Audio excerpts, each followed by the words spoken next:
Okay, that's what I thought. Okay.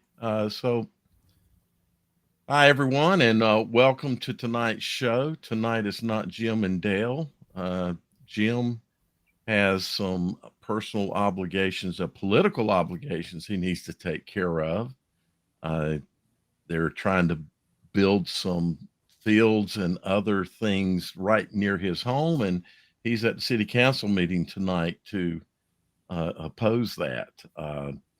So I'm just here by myself. Some other of my co-hosts may join, but right now we've got Pender head coach Tom Eanes, and uh, we've just been chatting. And coach, really, that's all this show is about. Is Yes, kind sir. of like people getting together and talking as we would if we were not in front of a camera. So I recognize you are pressed for time yourself, but you're welcome to talk as long as you would like. Yes, sir. Uh, the big thing that I think got the attention of let's bring you on was that score of a game you had a couple of weeks ago. So first, I'd like to just go ahead and jump in and ask you about that. How how do you score 106 points? Let's forget about what happened on the other side right now. How does a team score in high school 106 points? Well, I think a lot of times you don't see the scores get totally crazy because you either somebody gets way up and it's a running clock, or that type of situation. But when you got both teams back and forth scoring, if you can't keep up, you're going to lose. And that was the biggest thing. Going against Hopton was they're going to put some points up there. Can you match their points? And fortunately, we were able to do that. But we just ran our regular offense, and I think we threw the ball 3 times and completed one. We're flex type team that runs the football, and we ran our options, ran our powers, and that's what we do. So we're very fortunate to end up on the positive side of it. I got you. So basically, since it was all pretty much on the ground, a big time track race. Yes, sir.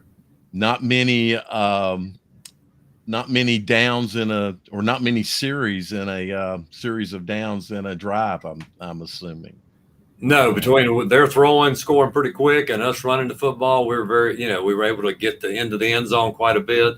I think we ended up with like 912 yards rushing, and so our kids did a good job. But they really met the intensity, and that was my biggest thing. Was I told them, we got to score every drive, and that's all we talked about every time they'd come to the sideline. Is it's got to be every series because they do such a good job of throwing the football and putting points up, and you got to match them. And we were very fortunate to be able to do that. Right. And when I asked the question about how does the team score 106, I didn't mean that in a negative manner of like run it up. It's just so hard, I think, in most games, especially games that are competitive, and the score was competitive. Yeah, you had a couple of score margin, but still, when a team can score like that, if you're not matching every down, you don't have many opportunities that you're not going to yourself end up falling behind. Yes, sir. So it's just in watching high school kids play, and even the great teams, because the great teams, if they're playing, certainly if they're playing weak teams, then yeah, they could do that all day long. But if they're playing a team that can match up to them, typically, they end up being a lot lower scoring games because they also bring a defense typically to match. Uh, it's got to be quite invigorating for the kids. I mean, they score. I'm assuming not too long after their opponent scores, and now the kids are like they're not even down off the high of just scoring. That's got to be, I think, of some help too. Hey, we got to go Somebody back. had on one of the clips, it was like every minute, 47 seconds, somebody was going in the end zone. I didn't Wow. calculate it, but that was probably pretty close to being right. It was one of the longest games. We didn't finish to about 11:15. The first hour was the first quarter. I mean, it took an hour to play one quarter. It was just, when they got passing teams and things like that, the game could get long, and I Right. didn't think it was ever going in. It was well past my bedtime. So, Wow. Yeah, that is late for a high school game. yes, sir. With no overtimes, right? Yeah, no, sir. Right. So well, it can't be an overtime because your score was what is that? That's 20, 23. So you won by a margin of 3 scores. Yes, sir. Yeah. So I don't know why I asked that question. You can't. Well, I mean, yeah, it seems like it would have been a lot of them. So, In that game, I do have to ask. You mentioned earlier, uh, how does the defenses? How does a defense, the players and the coaches on the defensive side, what kind of game does this have as an impact to them and their psyche of being scored on so much? it's got to be demoralizing. I mean, for those kids. But a lot of our kids play both ways, being 1A Mhm. football. So, they didn't have much time to sit there and sulk about it. They had to get right back and play offense. And of course, like I told you, each possession we were talking about, you got to match them. We got to keep scoring every time we got the football. And I think we did every possession but one in the first half. And it may have been only one in the second. So it was a situation where we just had to keep matching them. But defensively, they throw the ball so well, got very good skilled athletes. Quarterback puts the ball in the money, and their offensive line keeps you out. We were able to get much pressure till late in the game. We got a little bit. They would just do a very good job. So, wasn't so much we were just not on them. We'd be right there, and that quarterback put the ball in the money. Very good receivers that hopped in, and so. But thank goodness our kids were able to run the football and come right back. So I was very pleased with the offensive line and the intensity they played with. It was very intense and very physical. That's what we tried to get them to understand. They had to play every play, fitting up with them and doing their job. So how many players are on your roster? We probably got about 35, and there's about 5 or so kids that we don't have a JV program right now. So about 5 of them came up. So about 35 legitimate kids, and the others are, just coming up in the JV since we don't have enough to keep that going. Okay. And by not having a JV, probably the age of the kids varies tremendously. I would Yes, assume sir. you probably have a lot of kids that you would normally play on JV if you could. We got a very young team. We've only got like 5 seniors that are really putting a lot of time in, and we're starting 4 freshmen.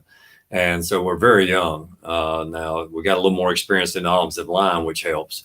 But it's time for them to grow up, and then they'll help them down the future or in the future when we play next year. So we were pleased with the freshmen, how they stepped up. It was tough on them to sit there and come from middle school ball and then go against Hopton's passing game, because it was a totally different animal than some of them have ever seen. And that was the hard part for us in practice, is you can sit there and say, all right, well, they run this plays and this sets and all that kind of stuff, but their kids run it so precise, and you're taking your scout teamers to run against your guys, and it's just, this can't be simulated. Right. Yeah. That's very hard to on a scout team to be able to duplicate another team's style when that style is not what you run Yes. at all. Anything close to it, a running team, let's say a wishbone type team could find a way to semi-run a T formation or something Yes, sir. like that, but not step out and start running a spread when they have no kids that can run, the routes, which is the speed of a game. Obviously, is the highest, or the one of the most important factors on the field is how those kids match up speed wise, and trying to put a kid out that's your scout player to go, who you'd probably want to have your number one team guys running those plays, because they are, and as you say, but you so have a many of lot of them were leeway. playing defense too. So, Right. you could go half line, I guess. But anyway, I It's thought we bounced back and hung in there. So that's all you can really say. It was. Gotcha. A lot of our viewers are 4A and 3A and some 2A. Not a lot of them see, do we have a lot of connection with 1A? Uh, I try to mention often that in 1A football, you're going to see the quarterback potentially playing free safety. Um, you're going to see a lot of kids that are doing things on the offensive side that's out on the defensive side. How many two-way players do you have? We probably got trying to run it through my head. We probably got about 4 or 5 that are playing both ways. Okay. There's a few linemen that we're able to give a breather here and there for. We knew coming into this game that, we wanted to substitute a little bit more in our defensive line with a few of our backup linemen because that pass rush will wear you out. So we were trying to do the best we could to keep them fresh. But, a lot of those kids are having to play both ways. But like I said, they're used to it. So really, on their side, they do a little bit more two platooning. And so they had a little bit more fresher kids sometimes than we did. So, is there anything you'd like to say to help expose your program, expose 1A, expose a little more about the East in general? Well, I think, I love 1A football and the fact that it really has that old school hometown atmosphere because, a lot of schools don't have but 300 to 500 kids. And so it really is very important to the communities and that kind of stuff. And, you look at, a lot of the good 1A schools in the state, Tarboro is, what Coach Craddock does up there is just unbelievable. Love to watch them play. Mount Airy has a great team. East Surrey a few years ago was 1A and what they were doing. So it's a lot of good football. Down east, you got Northside Pinetown, and I'm just trying to think some of these Northmore. Northmore does what they got a great running game. So year in, year out, you got a lot of good programs that face each other. And Rosewood, it's a lot of good football teams, and it's really great atmosphere to be in. It really is a lot of fun. Who do you play this week? Do you play that team that I just heard you mention? Is because for some reason Rosewood was in my head. No, sir. We got West Columbus, which West right Columbus, now is that's it. undefeated in the Yeah. conference. Yeah. Great football team down there. A lot of speed, nice size, and we got our hands full again this week to try and stop them. And hopefully we can keep the football away from them a little bit. But last year we had a real exciting game. It came down to the last minute. We had a chance, threw one in the end zone. They got batted down. So it was right there, last play of the game last year. But they got a very good football team at West Columbus. Looks like they got a shot at winning this conference. And when you're in with Whiteville and East Bladen and, South Columbus and all them, it's good football. So we got our hands full. Yeah. The thing that I prefer with the lower classification football as you drop down into the lower classifications, it's usually because you don't have a lot of schools within a county or close to you, and thus the atmospheres are always a lot better. And for me, one of the things about high school is or high school athletics is the atmosphere that you encounter, the fans, the the community support, just the way everything is around it. How many fans do you have to attend? Would you say average your games? Well, I don't know the exact numbers we got. That's one of the things I haven't checked on. Uh-huh. But we've really gotten the people back out. I came back here. I was here one time before, and came back in 2020.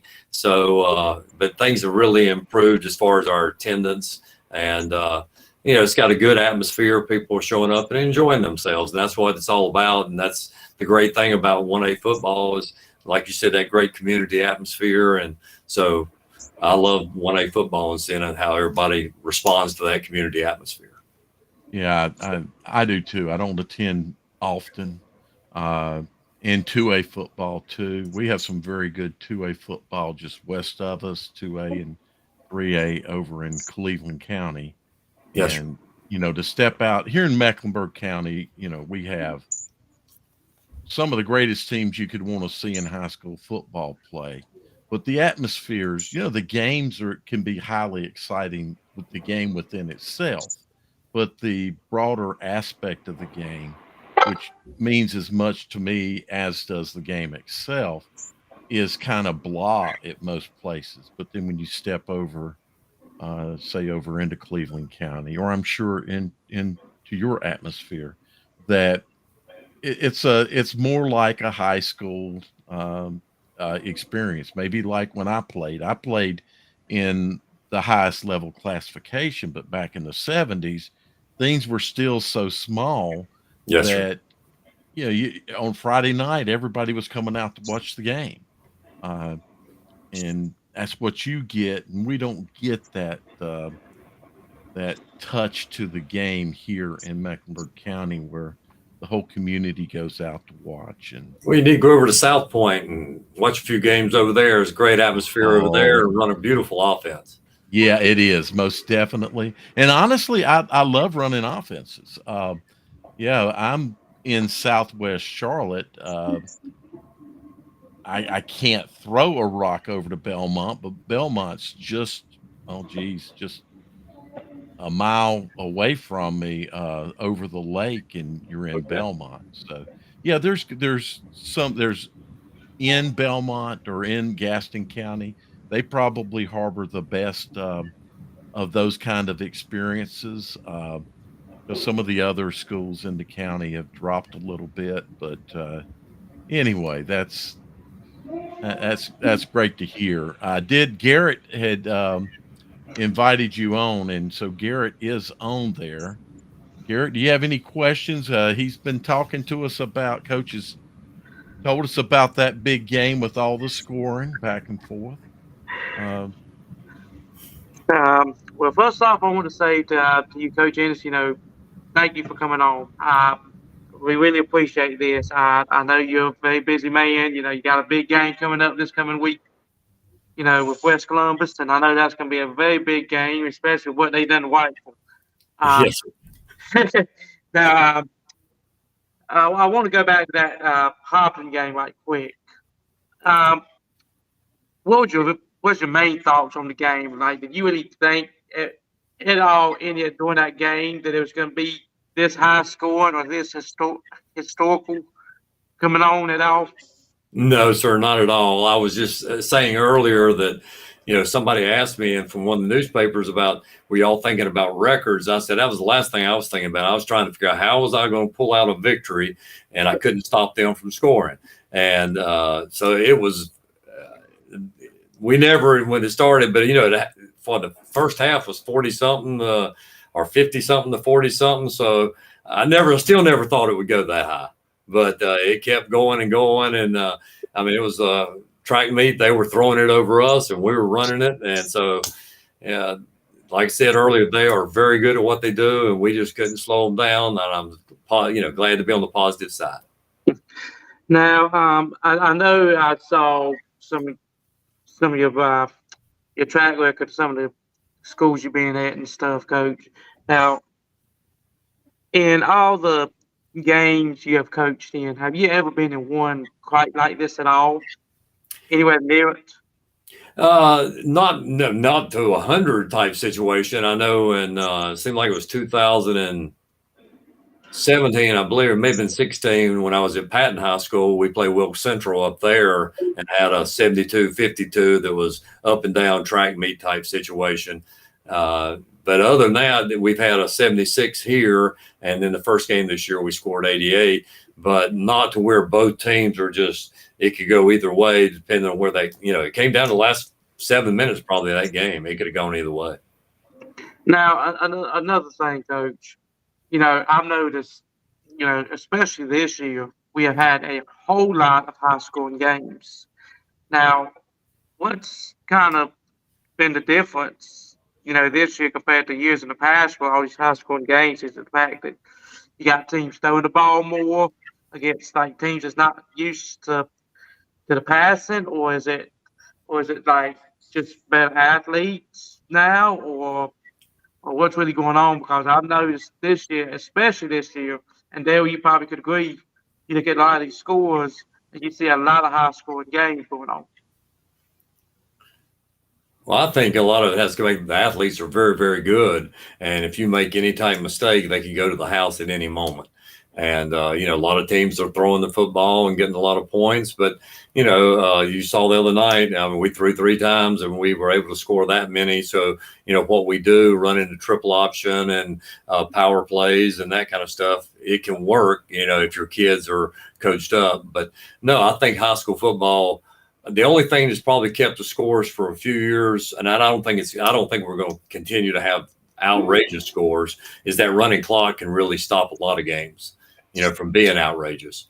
If one team's just totally up by 42 points on the other, and which is a good rule to have. But I just think the athletes are so much better. I think the coaches are really working hard to prepare and studying what the colleges do. Everything's sort of, being copied a lot. And so I think that has a lot to do with it. Players are better and the coaches are really working real hard to improve their game.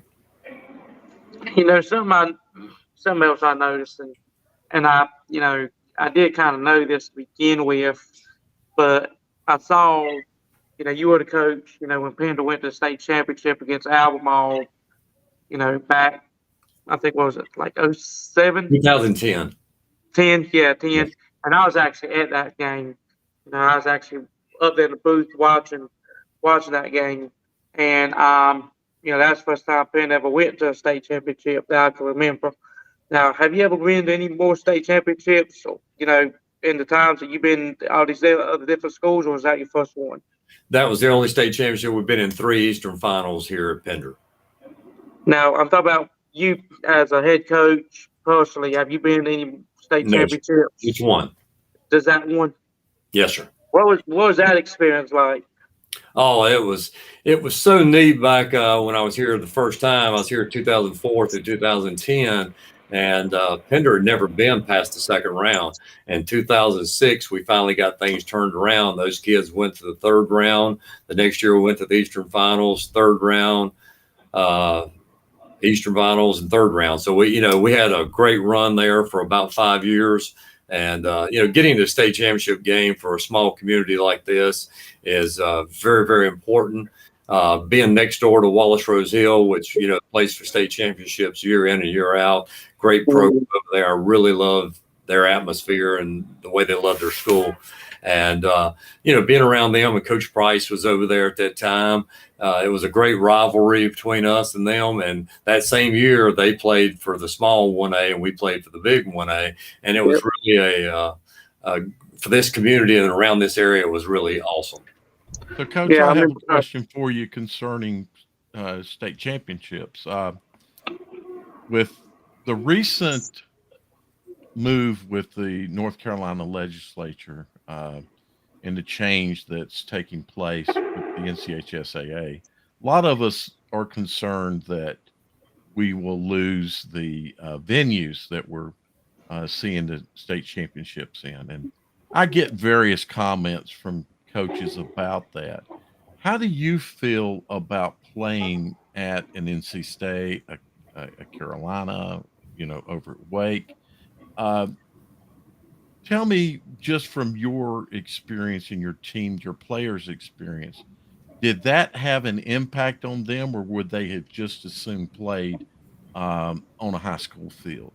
No, I think it was very important. I think you take a small community like us, some of our kids had never been to Chapel Hill, North Carolina. They knew it was somewhere in North Carolina. That's all they knew.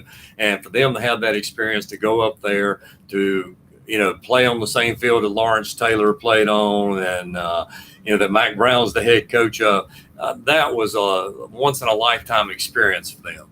And I think it's really good that we have those. I don't think it necessarily has to be just all state Carolina. I always said if they needed to, why don't they go to the Elons or some of those places? Still beautiful stadiums and great place to play. So, but it was one time that our kids will always remember getting to go to Chapel Hill. It was really awesome experience. We were the only game that Friday night because everybody else was playing on Saturday. And so to be the only school in North Carolina playing against Albemarle for the state championship was a great experience against, one of the title towns of North Carolina. Albemarle at the time was on a great run. Right, exactly. Yeah, I was at that game. just maybe a couple more questions about that state championship run. Did y'all have anything different as far as your routine went that game? Uh, like did y'all stay overnight for the game? Did you anything different, or it was just kind of just regular routine as usual, treating like every other game? Yes, sir. We wanted it to be as special as we could possibly make it for our kids, and we had a community that got behind us, and so we left on Thursday and went up to Elon University and worked out there and spent the night in Chapel Hill, and got up the next morning and had a brief workout just to make sure the kids were up and moving, and then of course played that evening. But it was for those kids to get to see Elon, to get to spend the night, to get to go out and eat like that. It was a great experience. And so it's something that be add on to that moment they'll cherish for a lifetime. Yeah, that's something I think we miss with traveling games is trying to help educate the kids about where they're going to. I kind of like travel games that have some time in it that can allow the kids to experience not just the game, but where they're at and learn a little bit about where they're at. Yeah. So that's great that they enjoyed that experience. I hope we find a way to continue that experience, but That would be very good. I'm in agreement with you that I'm one of those that would like to see a little bit smaller venues, so that the fans can be more comfortable. They're not swallowed up. So you can't ask for a better facility than over at Carter Finley.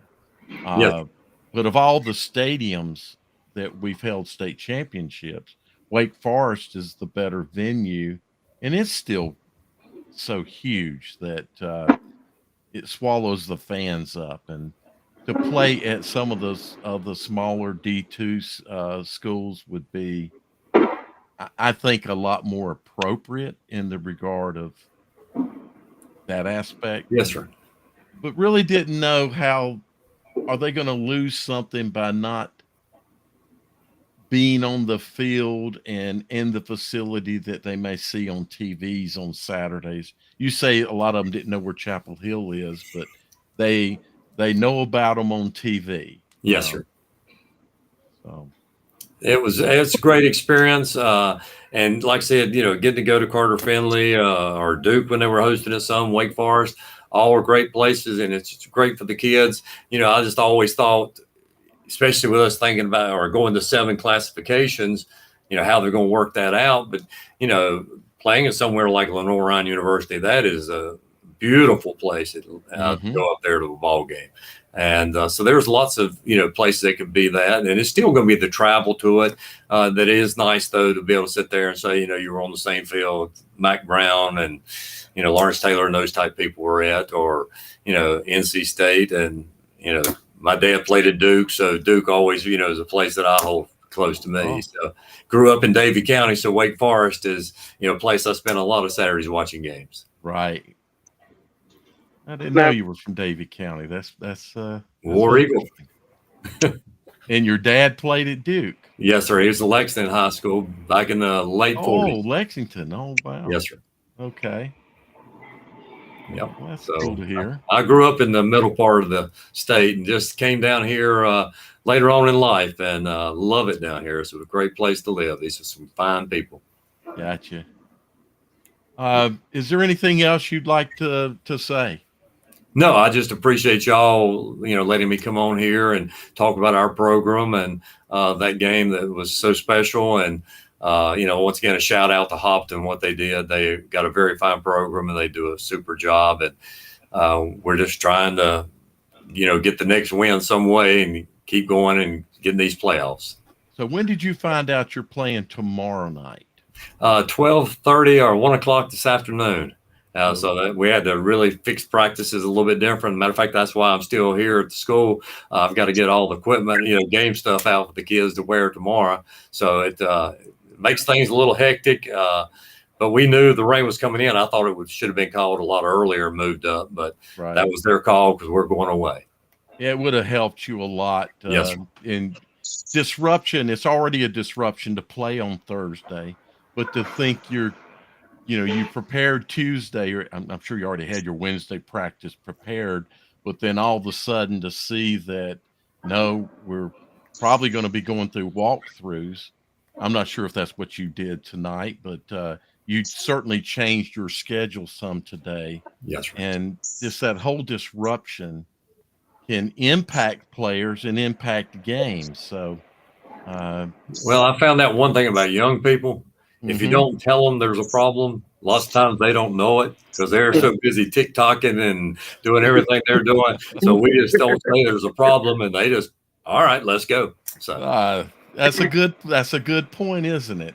yes, sir. Mhm. Probably the people around them that make a big deal about, oh, this has disrupted our schedule and blah blah blah.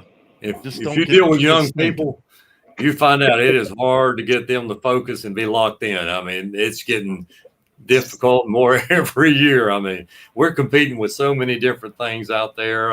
Used to be just girlfriends, but now it's far beyond the girlfriends. Oh man, yeah. So yeah, in my day, it was always you had to worry about if the quarterback's girlfriend was going to break Yes, up with him on Friday. sir. That was the biggest disruption you could see. Life has more complexity today, Yes, doesn't sir. it? But I appreciate y'all having us and giving Pender this exposure. And for those people out there, it's a great community. And if you get down the Wilmington way, it's a great place to visit and a great place to live. Oh, we're glad you came on, and Thank you. we would like to give your size of football 1A a lot more love, because hey, you're just as important as the big 4As, maybe Well, more thank you, sir. important, maybe more Appreciate important. y'all having me. Okay, No, thank you. no problem, and we hope you can come back again here soon. Thank you, I'd sir. be glad to. I appreciate it. It's a great honor. You are Yes, sir. Thank welcome anytime you want to come on. Yeah, Yes, just sir. let us know. All right. Maybe we'll get Okay. another 106 someday. Or As state long as you're on championship. the positive Good. Well, I'd side, rather right? have the state championship any day. Yes, that'd be awesome. Wow. Yes, sir. See a Hmm 106-point state championship. Wouldn't that be something? That'd be fun. I Oh, yes. guess. For somebody it would be. For the fans, it might be. Yes, sir. If you're on the right side of the Hey, score, it is, especially if you're on the right? right side of it. The other side, Yeah, they'll be shaking their head like, how are we scoring this many points and still not winning this ball game? exactly. We scored 83 points and we lost. One of those Especially in Yeah. my age, turn out your it cabin was nerve moments. wracking. It I was feel bad. nerve-wracking. I can understand that. You Well, it sounds like score it. and then bam, they score, and it's like, Yeah. okay. How long That can you And, keep it up? Sort of like you're fighting there with Joe Frazier and that kind of stuff. He just keeps popping you. You keep going, oh man, here we go. So it's Joe Frazier, Muhammad Ali, and it was tough. I mean, it really kept you. I mean, yeah, it was you really don't have time to make adjustments, do you? It's like you've seen it so much, and I've tried to adjust so much that it's just not. It's not hey, working. you just always exhausted before the game even ends. and then the lights went out with 1:21 Yeah, I to saw go. that. And so I'm sitting there, the kids are all running out in the middle of the field. I said, oh, we got to get these lights back on and finish this thing. And thank goodness we didn't have to finish it. But, the lights just they had to be reprogrammed. I mean, it was wild. Was it an automatic shut off? No, we had, the AD had gone and reset the thing for 1:00 because we didn't know when it was going to end. So that wasn't it. It just, something made it break down and, I don't know what it was, but it went out about 1:21 to go. And somebody said, did you have anything to do with that? I said, no, if I'd had anything to do with it, we'd have done it in the first quarter. Yeah, I don't think people understand that. If you're going to do something like that, there's going to be a more logical time you would do that. Exactly. Right? Yes, Do sir. before it gets there, not after. Yes, sir. Okay. Well, All I right. don't know if I have any more questions, but you're welcome to hang around. The next thing I was going to do is take a look at a kid's highlight and just kind of react to it. But Garrett, I don't know if you have anything more. Well, I did have one more question. You know, but I mean, if he's got to go or anything, I can No, hold that no, question on for later. I'm Um, fine here. Go ahead. well, Coach, that last year, I went to the state championship game and spoke with Q Tucker of the North Carolina High School Athletic Association. Um, during the East Steuben championship game at halftime, and she was talking about a program called Benching Bad Behavior, and the program was about, dealing with unsportsmanlike behavior from coaches, players, fans, and as you probably have noticed on social media, we had we've had some instances of these occur, at the Wallace James King game last year. Um, Even I think there's one of those happened at Statesville this year too, like a gun threat or something like that, right, Dale? At Yeah, but I think Statesville. what she was after was coaches and players. That the Yeah, Statesville, these and other the fans. situations have been fan situations, which is I don't know if you have that issue there, Coach, but we're starting to see more fan um, issues that are Fan impacting behavior. games, fights, etc. And it just seems that each week now we hear about a situation. The one that Garrett mentioned, um, a uh, a gun was actually finally found. It was not again amongst the teams. It was a external event, and what they ended up doing is postponing the game until Monday, and then they played the game Monday without fans. Hmm. Um, Now, what is your viewpoint about like I say with that? I Well, mean, I think with this whole society, deal. yes, sir. I think society is always going to carry over into our atmosphere. And thank goodness, we seem like we have a very good community here, and in most of the places where we go to play.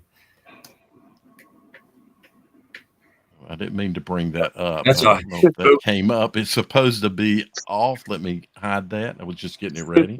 But Go I ahead, think finish, you know, Coach. society and everything is getting a little bit crazier out there in the whole world, and so I think sometimes that carries over into our atmosphere. But I think the coaches in the state of North Carolina and even most of the young men try and behave the way they're supposed to.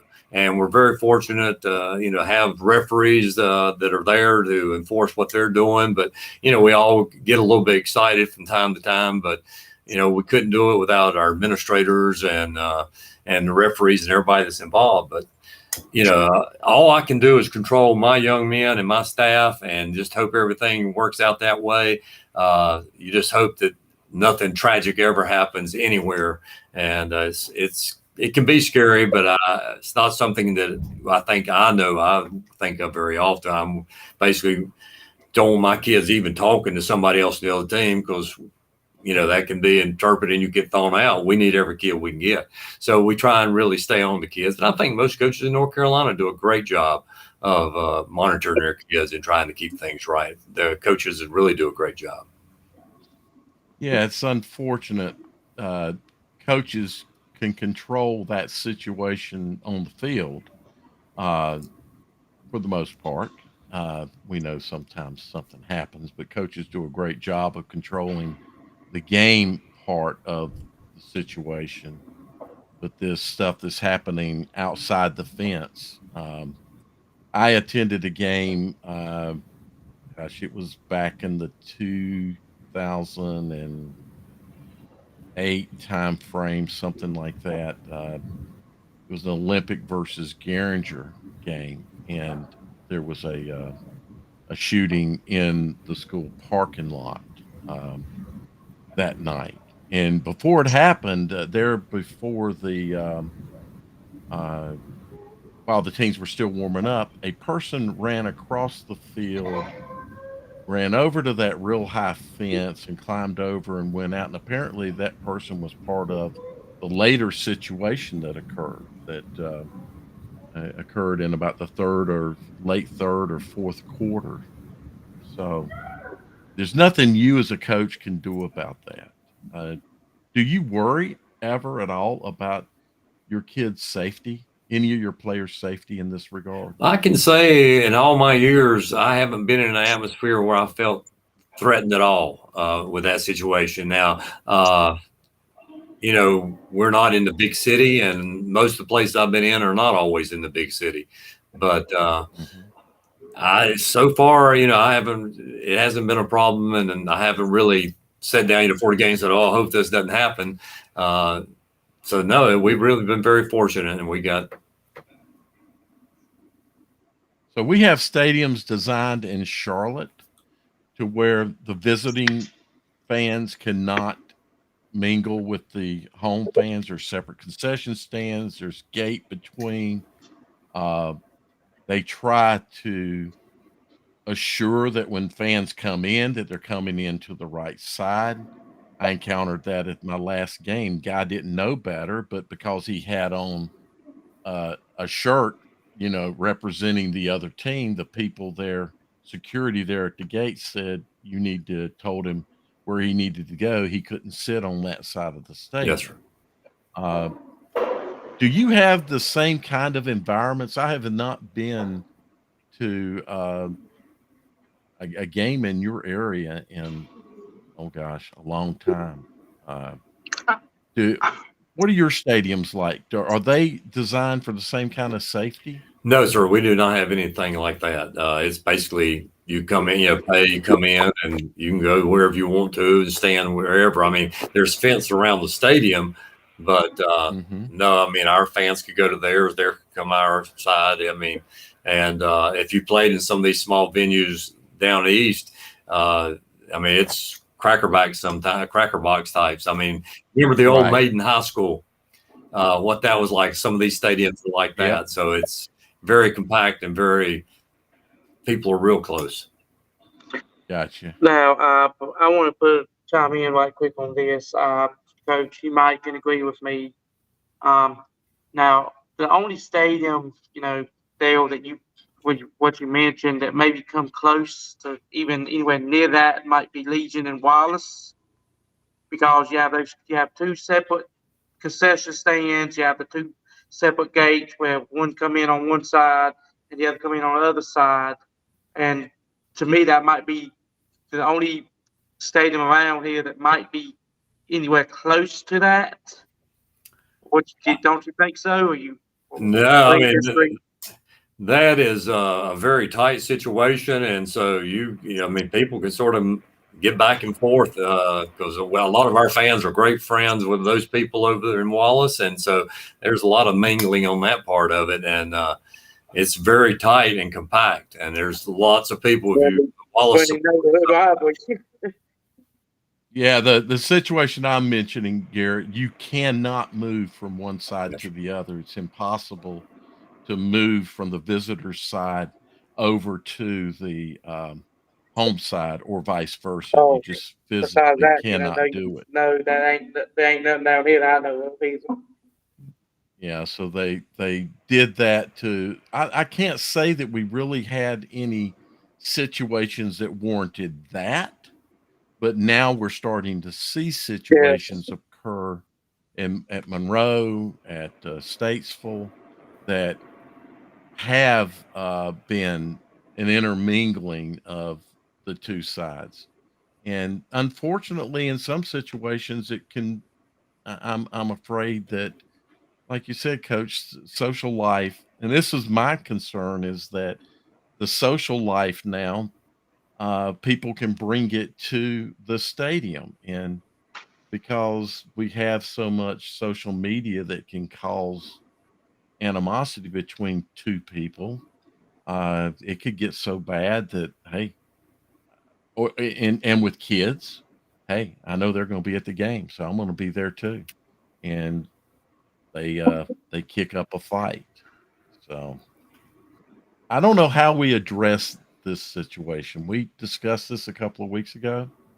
It doesn't impact you right now, but if you could put yourself into that situation that it might happen, how do we address to keep things, or how do you work to keep this from happening within your environment Well, I think they as a have the coach? right idea of trying to keep fans separated as far as that, but it's not always, I think, necessarily team A and team B that are going to cause that problem. It's that person that comes in sort of rogue from the outside, uh, and whatever something breaks out, you know. Uh, Hmm. I think everything goes back to the home environment. And if we can't get in, and back in the old days, my dad was going to take care of business if I didn't do what I was supposed to. And we don't have that so much right now. I think that's one thing that I see is the biggest difference. So people always say, "Are the kids different?" I don't see the kids are any different than 1978. It's the way they're being structured, and so I think that home environment is the whole key to society, in my opinion. But I think our administrators all are looking at ways to make things as safe as possible. And, I think you'll see some tighter things. Metal detectors are showing up even in some of our smaller schools just to make sure, none of that happens. But it's very hard to control everything. Yeah, here in Mecklenburg County and other counties, not just Mecklenburg County, but for a good while they've used metal detection uh, to before they move people, in before you can get through the gate, you get wanded. Um, and some of the schools now have the walk-through detectors to try to make it move a lot faster because somebody wanding you, you got several thousand people going to have to get wanded. That can take some Yes, sir. time. So, They say that. uh, But I really think in the administration and most of the high schools in the state of North Carolina, and as you go up, are doing everything they possibly can to prevent this. It's a very tough situation. I agree. And the outside influences can be non associated people with either Yes, sir. program that come in and bring their problems or create the problem. So yeah, I think that's something we're gonna. I don't want to move to seeing games being played on Saturday mornings and that kind of stuff. To just not what I want to No, sir. see. But it reminds me, and I don't know what youth football is or youth athletics is like in your area, but here, and we see it all the time in social media spurring up where parents are fighting and fighting with the coaches because they're allowed to be so close to the coaches and you're not playing my kid. But I have seen at youth football this occur a lot. And that's kind of what this is starting to remind me of is the way that youth athletics and the adults that get involved with that uh, are impacting what's happening. So, Well, have you ever seen that kind of situation at a youth game? Well, I haven't personally, but I know youth coaches have their hands full. Even on the high school level, we run into that some where parents are, upset about this person not playing or that person, and we video or take film a lot of our practices and those type things. So, I always sit there. If the parents want to come down and talk about why little Johnny's not playing, let's watch practice and see what little Johnny's doing in practice. Let's see, his atmosphere. Is he lifting the weights? Is he doing those things? If you want to come Right. in and sit down in my office, at that point right there, you came in to get me to shoot it straight to you, and I'm going to shoot it straight to you when it gets to that point. But youth coaches got their hands full, dealing with parents because I all think they got the next Patty Mahomes, and there's not very many of those out there. So I feel Exactly. sorry for them, and I hope everybody will just let the kids play, have a good time, because you're going to run kids away from athletics in general if you try and get too much involved. So I wish they just let them play. Yeah, for me, when my son got into high school, my oldest son, uh, I sat in the stands maybe 2 weeks, and I couldn't bear the coaches in the stands. I would ask them, how much game film did you watch on this team? If they should be running a play, tell me before they would break huddle. Say, okay, now tell me what play they should run right now, and tell me why they should run it. Look at the situation. And finally, what I did, Coach, is I went to the athletic director and I said, I want to be on your chain crew. I can't, I just cannot live. And we were always having trouble getting chain crew people. So I did chain crew, and then I picked up a camera and started, taking pictures. It's kind of how I got into running Carolina Varsity, was just to try to. My goal has always been to enhance your experience as a coach, your players' experience, their the parents, the family, the fans, to make everybody's experience about high school better. And that's not a good experience sitting up in in the stands beside the next uh, Newt Rockney, or as a coach, or Yes, sir. Bear Bryant. So me, I don't sit in the stands anymore. I have not been in the stands in several decades as a result. Same way with I'm me. down on the When side. I go to games that I'm Yeah. not involved in, I try and stand somewhere away from everybody because, it's always nice to call a play after the other one didn't work. That's real easy to do. Exactly. But did you get 3 seconds, 4 seconds to make a decision? Do you know little Johnny can't pull the right, or this guy can't catch, or what is the situation? They don't know all that. So Exactly. No, they don't know They all don't. that. They Or don't see what the coaches why aren't see. you throwing the ball? Um, well, you might not be throwing the ball because you can't throw the ball. And even though there are bad consequences when you can throw the ball, there are extremely bad consequences when you can't throw the ball and you throw the ball. You see People the other don't things understand backside a these little bit too things. much.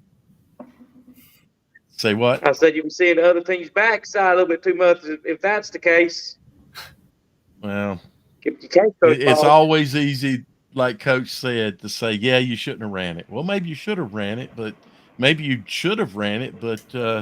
my left guard should have made that block that he didn't make. right.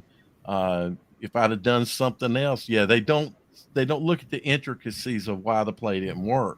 It's not because you didn't call the right play, because you did enough. You know enough about your team. Well, This is what I try to you tell can take them. The coach knows it. Go you can ahead. take the Hopton game. I actually had Mhm. people come up to me want to know, why didn't you throw the ball more? We rushed for 912 yards. Why did I need to throw the football? exactly. Exactly. And the people just because passing If it game ain't is broke, don't sexy. fix it. Yeah, well, the passing game's sexy, so they sit there and think everybody's supposed to. I said I never was accused of that, so I just sit there and do what I do, and Well, down the road. yeah, that's what we hope to do Well, anyway. Coach Odo over here at Charlotte Catholic used to say, his words were, there's only three things that can happen when you throw the ball, and two of them are bad. So you can obviously have a completion. That's good. Now, there can be various results of the completion, but that's good. You can not complete the ball, so you've just thrown it down away, or it can be intercepted. Yes. So it's not always, it's a sexy game, but you got to have the right people to run a running offense. And if you don't, I mean, run a passing offense. If you don't do it. And you get almost 1,000 yards running. What's the complaint? You scored 106 points. They'll show me a lot of passing teams that score 106 points. There's always somebody gonna complain. So, when that game was coming to an end the other night, I knew, you're gonna catch grief from people. Well, why'd you give up this amount of points? And I thought, well, they're not gonna ruin this one, because in my lifetime I won't see it again. And so I was gonna enjoy it, and they were not gonna take this one away from me. That's And awesome. They should. I know the best part of it was just being there, experience the entire thing. Well, to be on the winning side of it, Win the right? side of Yeah. it too, exactly. Be the coach on the winning side. And That's a we had no clue that it was going to be like, the second most points. Or the most points I think North Carolina's ever been. And then we finished up with that 912 yards rushing. I think we were second all time in rushing yards in every game that's ever been played in high school. And I never had that clue till it came out. That was amazing. yeah. Nationally, In hearing that Yes. yardage, just I North would have Carolina. Well, some team in Pennsylvania, I think, had 1,000 in one game, and we were at 912. yeah. So, Wow. so y'all were actually the second highest Rushing yards of all time. rushing Little yards Tender in House all the time nation. nationally. Wow, national. in Burgaw, North Carolina. that Listen, that's something right there. That is amazing. It's like I said, my we may not be the greatest team in the world, but for one night, those kids will have memories for a lifetime. Oh yeah, exactly. that My right there's gonna son be in got record beat books by an forever. AC. Yes, sir. My Even son national got beat by an AC record Reynolds books. team, and that AC Reynolds team had, I think it was 580 yards rushing. That's the most I have ever witnessed. Um, to think that you could get almost twice that is just amazing to me. Well, when I was because I was when I was at Patton High School, we had that one game where we rushed for 740 some yards, and but we've had teams rush for 5,888 before, and so our kids, Mhm. that's what we do, and so they took pride in it. But I had told them before the game, if you can get me 700 yards rushing, I'll buy you all pizza. And I was just thinking, let's find some way to keep these kids going Friday night. I never thought we could actually go above that, though. You have to buy them but steak now.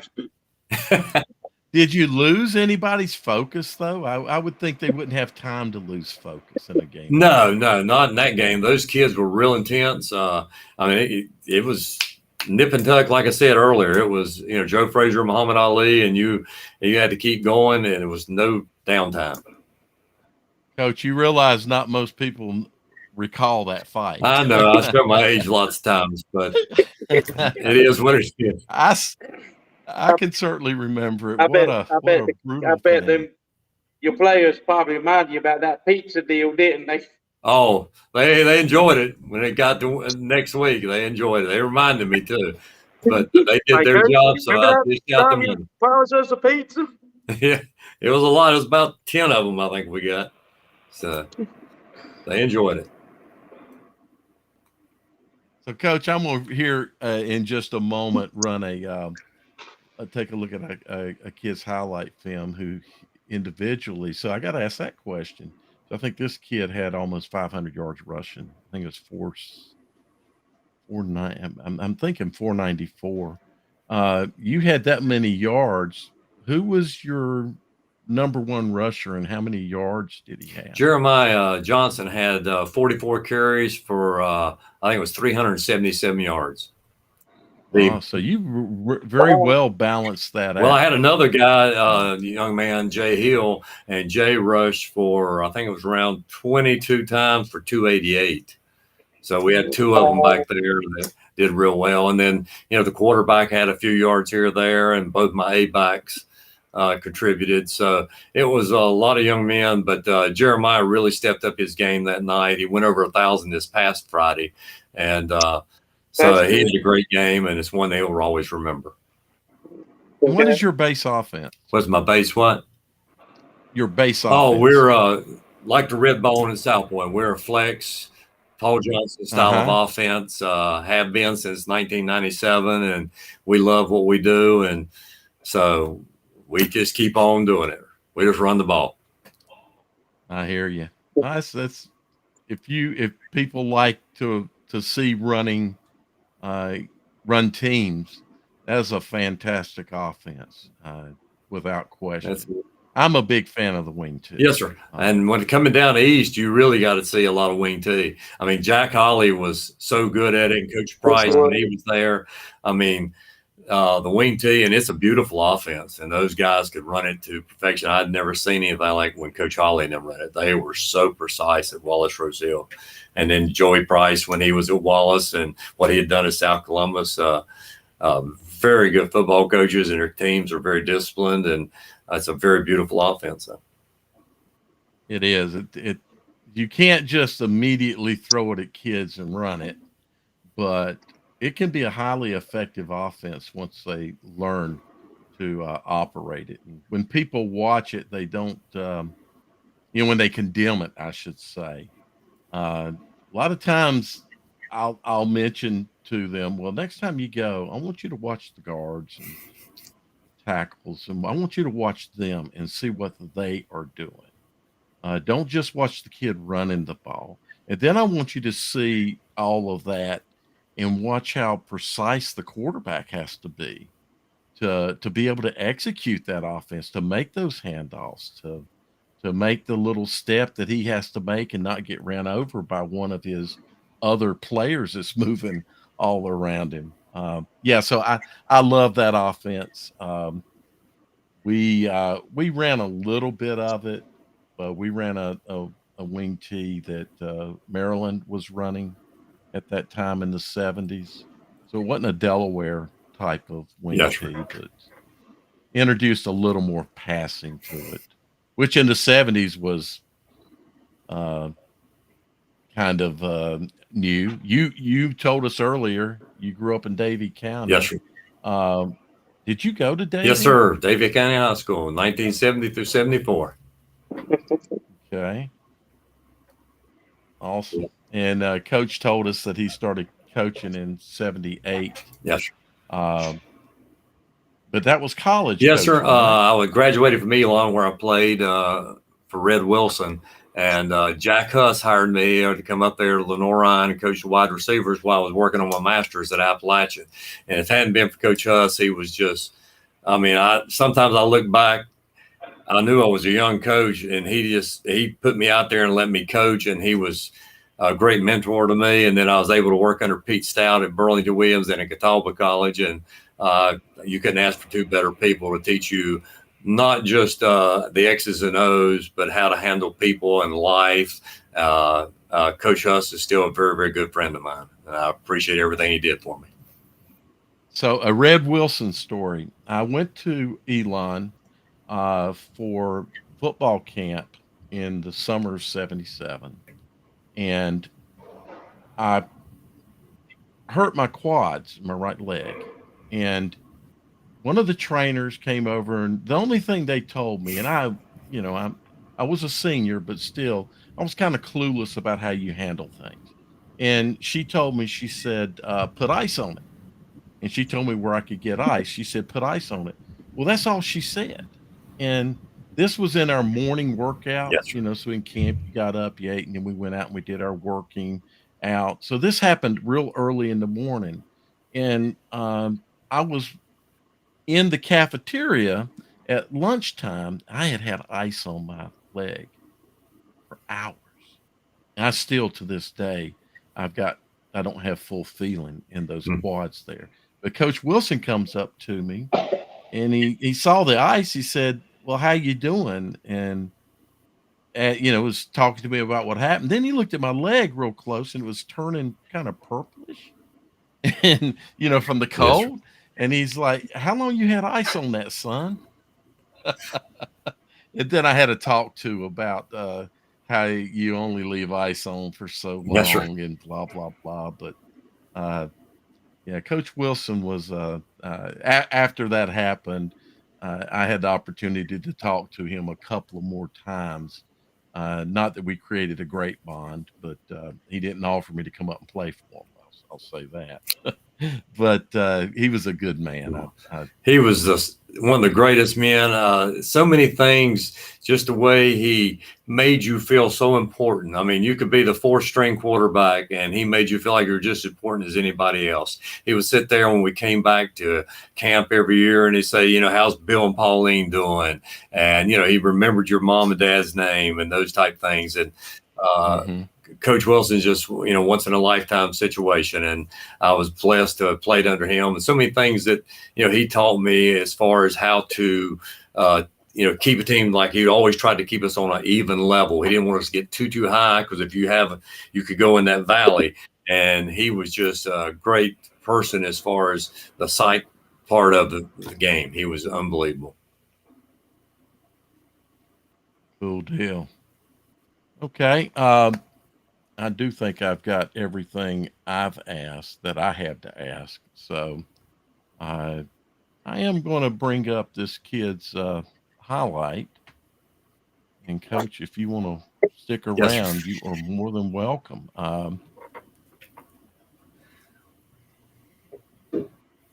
Now, hopefully, I got to make this full screen again. Do you guys see this thing in a full screen manner? A little bit. Hopefully, a little bit. Can you view it? I can be able to see it. Okay. So I'm just going to take a moment, and Coach, since you are you run, I'd like to get your thoughts maybe on what you see Okay. out of this kid. This is just his season highlights. His head coach, who Coach Trotter, who has been on the show before, brought his attention to me. He did end up on Tuesday nights. I'm with the Charlotte Observer, and we do a thing called Talking Preps. I don't know if you've ever seen No, that. sure. So we're trying to get more. It's ran by the Charlotte Observer, but it also includes the Raleigh too. The same company owns both papers, so we're trying to cover the entire state, and we have players. There's a coach, Coach Grice, who he's an offensive coordinator, but he contributes by showing off new kids, and we've highlighted kids from all over the state. And we also do a Mr. Football each year. So that's on Tuesday nights. Yes, It's on YouTube and Facebook, and it might be something you might want to check out and or think about nominating any player if you feel you've got someone that deserves recognition for what they've done. So here's this kid's highlights. He's over 2,000 yards so far. And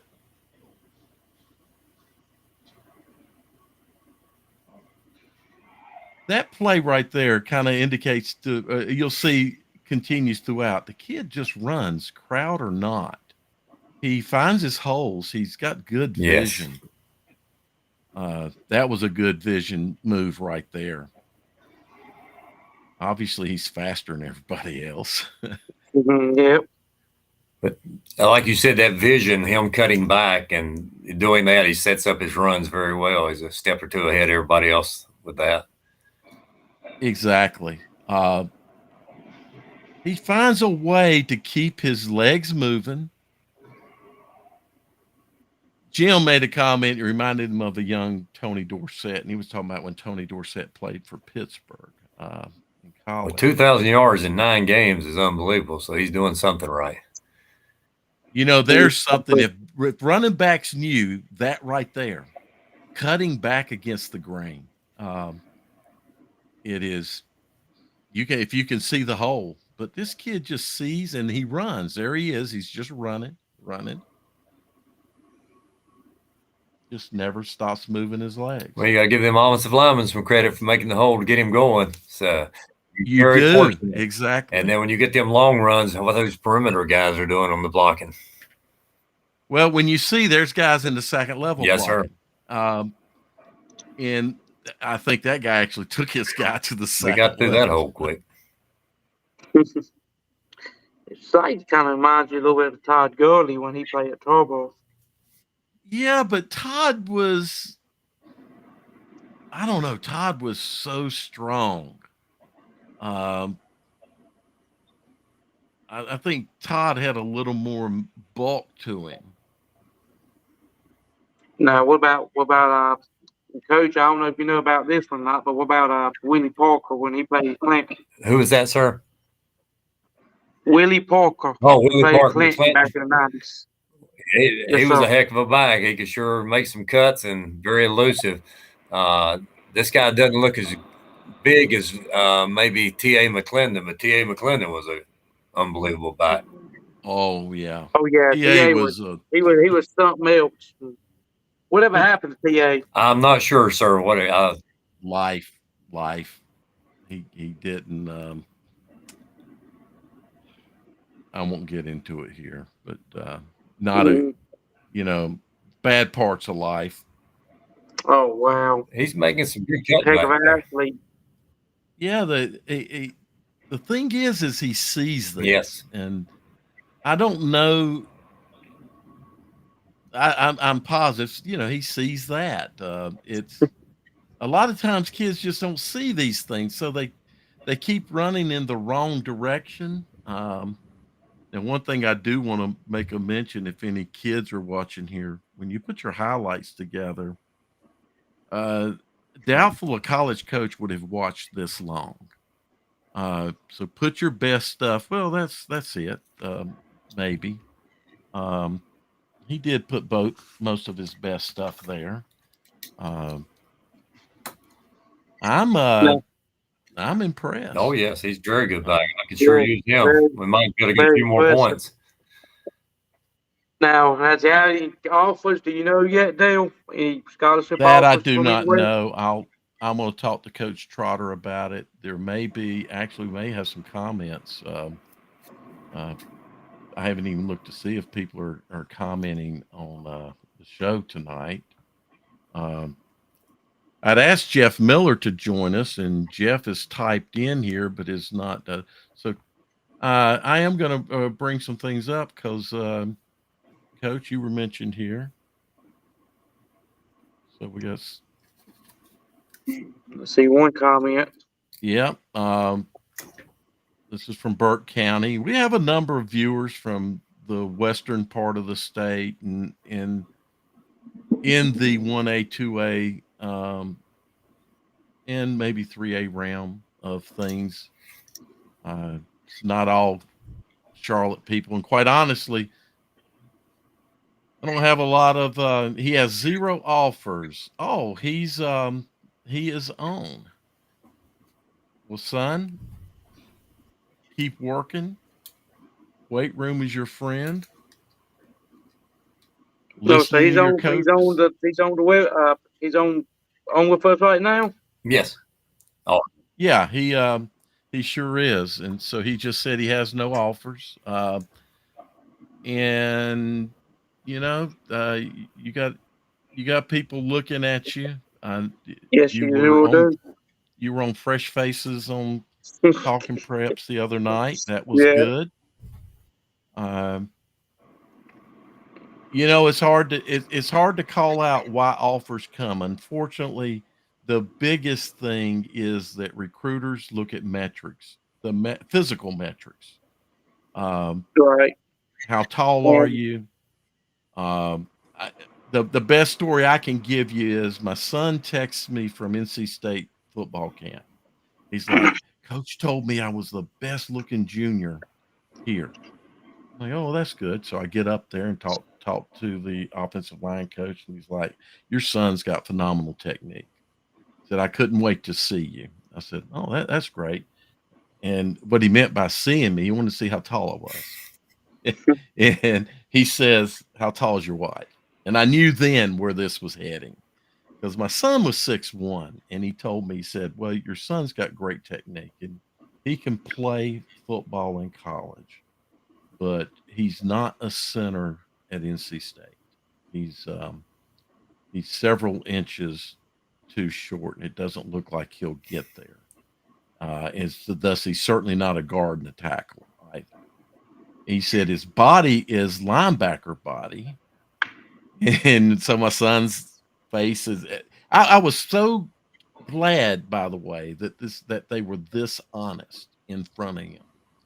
And he said, but he's got a linebacker body. He was 6'1", 220. Said, but he doesn't have linebacker speed, at least not at NC State. He was a 5.0. He ran a 5.0. So, Gabe, unfortunately, some of these metrics, speaking of NC State, a kid who started at NC State at tackle um, turned out to be one of their best tackles in a long time. In high school, up through his junior year, he had no offers.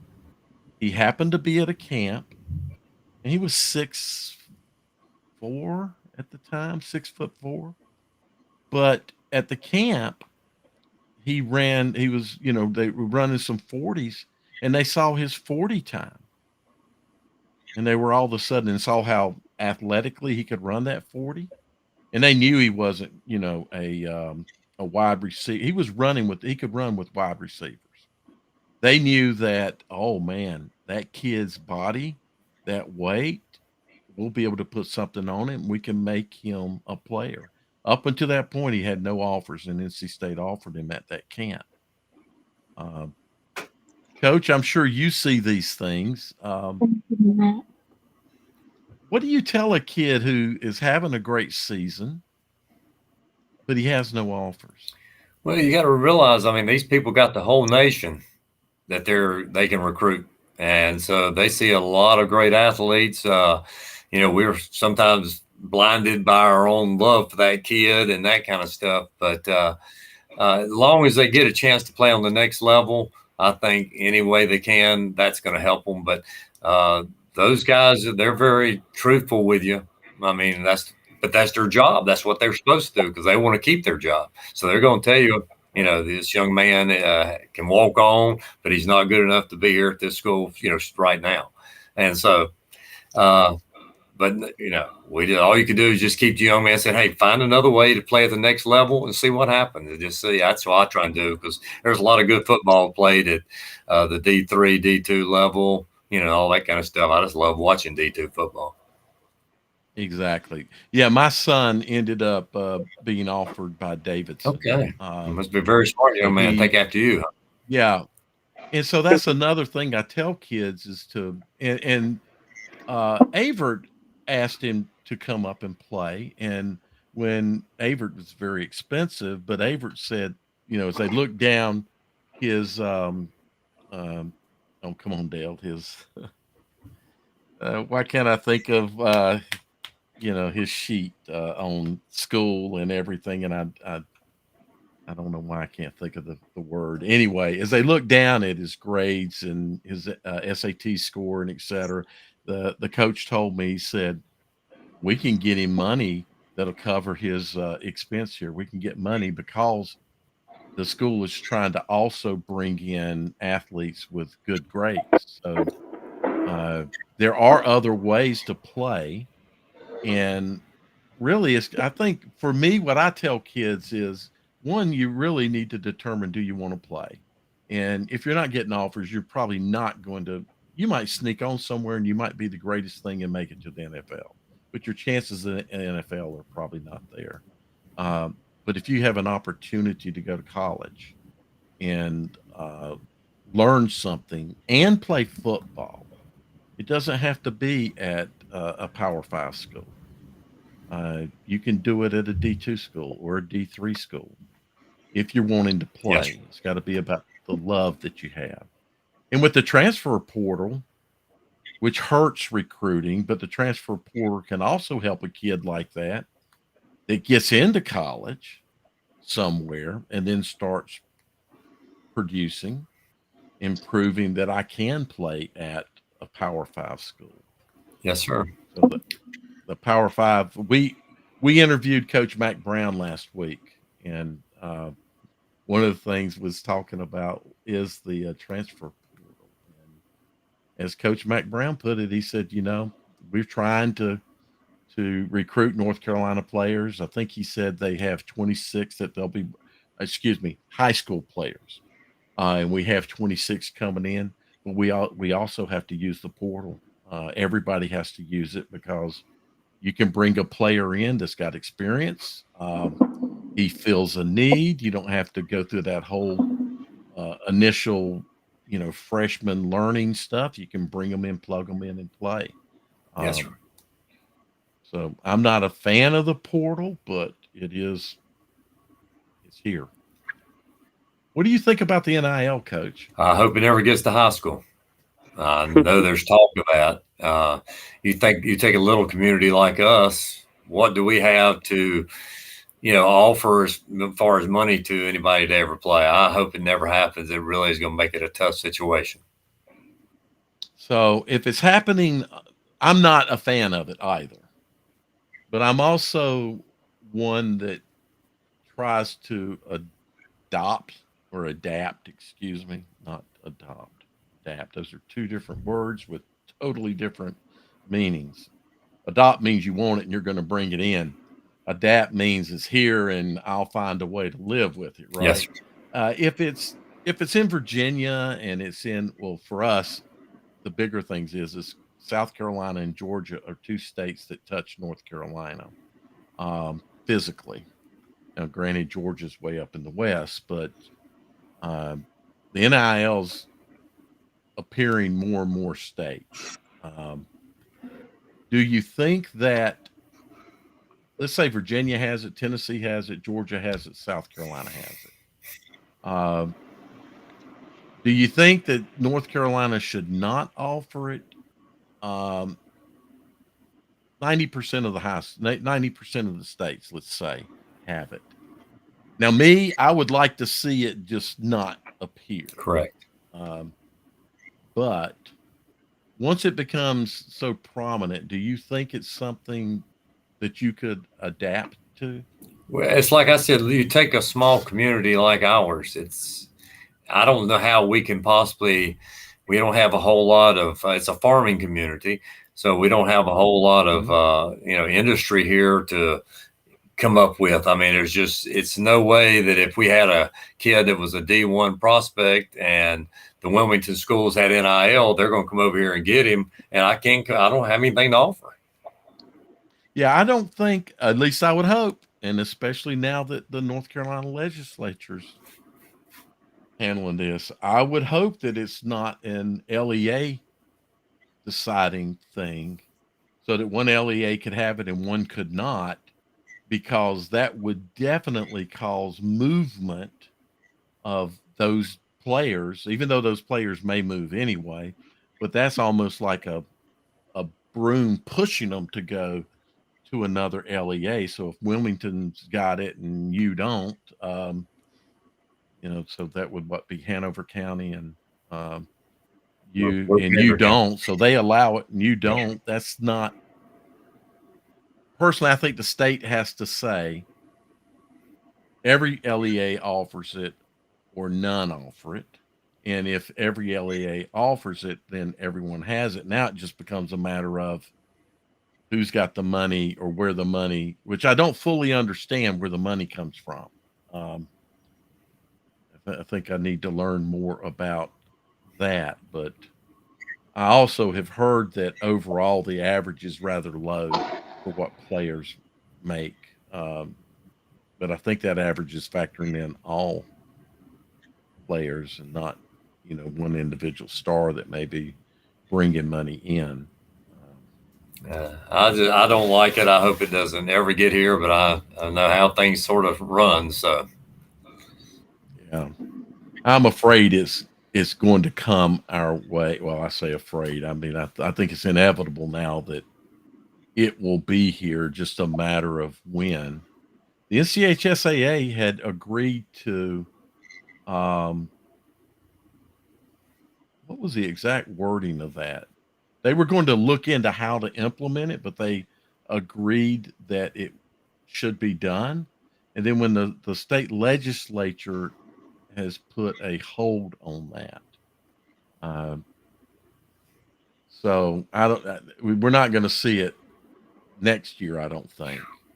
Good. Of course, who knows? But Good. Mm-hmm. it's a hard thing for me to accept that high school players getting paid. It's a lot of difference out there. I mean, there's coaches doing all sorts of recruiting now, trying to get different high school kids to come to this school or that school. And, I sort of grew up at the beginning where I had mine, you had yours. We played and we saw who was the best. But nowadays they're going to try and steal everybody they can steal. So I just see something else come in that makes it that much worse. Yeah. So for me, I'm a believer in you go to the school that you're assigned to. Yes. And you should have been coming up in a community that made you want to go to that school. Now, I came up in the high school or in school a little bit behind you. So as integration came into play, my schools got changed approximately every 2 years. In Mecklenburg County, we were seeing potential school reassignments, and I did. I was 2 years in elementary school that I could walk to, 2 years in a school that I could walk to but not safe because of traffic, and then back to that first school for 2 years. 2 years in a middle and a junior high, 1 year in another junior high because we had junior highs then, not middle school. But fortunately, I was able to spend my 3 years of high school at the same high school, but it's not the high school that I grew up wanting to go to because all my family played at and, was associated with, and it was a closer high school to me. But I had that same thing that you have. You grow up, you go to play for. Here in Mecklenburg County, we see so much movement because we have so many high schools, and you don't see that sense of community. I talked to you about that earlier, about fan involvement and all. It's really about get onto the team that they're doing it because they think they're going to get exposure for their kid. And Coach, you nailed it. There's so many kids, and this is a job. This is somebody's job to find the best players. It's every recruiter's job to find the best players, no matter where they're at. I think most players will be found wherever you're at. If you're good, and it'll show up. And you have the metrics. You take nowadays, I mean, what you're doing, exposing that young man, helping him. If you're good enough, it doesn't matter if you're 1A, 2A, 3A, 4A, they'll find you nowadays. And so that understanding, I got to go play 4A to get to go to a Power 5 school is not true. They're out there, and these coaches come by Pender High School, which is a little bitty school from all over the state of North Carolina, and so they'll find you if you're good enough. Yeah, how bad would it be for, let's say, NC State in Carolina, and let's say that Carolina signs this player from Pender, and he turns out to be all ACC, and then Doran or whomever says, "Why did that kid not want to come here?" And the recruiter says, "Well, we never talked to him." It's their job to find those kind of players, right? And Jeff just made a point that the Chicago Bears will be starting a rookie quarterback who played D2 football. When it gets to the NFL, it's definitely their job, and they're going to find you. There have been, D3 players that made it to the NFL. You got the metrics, the physical metrics, and the ability to play. They're going to find you in the NFL no matter where you go. Going to play at Alabama or down at Clemson is not going to give you any better shot at playing in the NFL than going to Lenoir-Rhyne.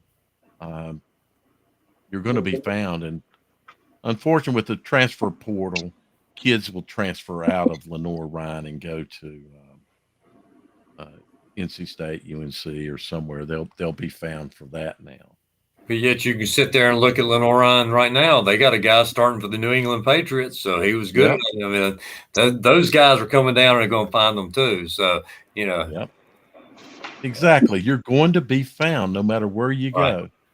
So the thing I always tell kids, the first, even if I get a chance to talk to a Power Five recruit, I'll tell him, really, if I were your parent, my advice to you would be to first to decide what life needs to be for you without football, and Mhm. find a school that can deliver that for you through an education, and then play football there. Um, that it really you should look at it in that manner instead of I want to sign with the highest level team that I can get. If a Lenore Ryan can make you know when my son did his overnight at Davidson, so he spent the weekend with a football player living in the dorm. He came back and he said this was so much nicer than NC State. And he ended up going to NC State because he wanted to be an engineer. Um, but he was like, this is just the atmosphere of that campus. To him was gold, and I think a lot of kids don't look at these programs and see what will your life be like. Uh, quite Well, honestly, you might be on a treadmill, right, Coach? you got to go where your fit is. I know we had a young man that's playing in Old Dominion University right now, and he was being recruited by a lot of the schools in North Carolina. And he found the fit that he liked at ODU, and he's up there and he's getting a good education. Very smart young man that we're proud of, and it's just good to see them get an opportunity. But you got to find that school that I always say, you go to say for 4 years. Nowadays, a lot of kids don't stay somewhere 4 years, but in my thinking, if you commit there, you ought to stay 4 years and play. I think so too. The school did a lot to commit. Of course, I guess the secondary to that is that a lot of kids don't realize scholarships are renewable each year, and so the school is taking a chance on you. There's two sides to that. I understand that they're taking a chance by bringing you in, and really, I think you should show some loyalty to that I and agree. work hard to just go ahead and earn your each year so that you don't have to worry about losing your scholarship. Yes, sir. Um, some people treat it as well, they won't give me no matter what. So I may look somewhere else. I'm a loyal person. I believe in loyalty. Uh, I can maybe thank my high school coaches for that. I hope I had loyalty before that, but I certainly learned loyalty through this game of football. Uh, Loyalty to my teammates and trusting my leaders. Uh, I think the game taught me that. And you get an offer to a college, be loyal to that offer. So, You Gabe, know, you keep running, buddy, and you'll play somewhere. You may yeah. not play at your UNC or NC State, though. I don't know. I wouldn't even say that right now, but you'll play somewhere if you want to play. Yes, sir. Well, let me Yeah. add something to this, guys. You know, and this kind of goes towards you, Gabe. If you're still on, I hope you're still on and you listen. You can also try, a JUCO college, junior colleges.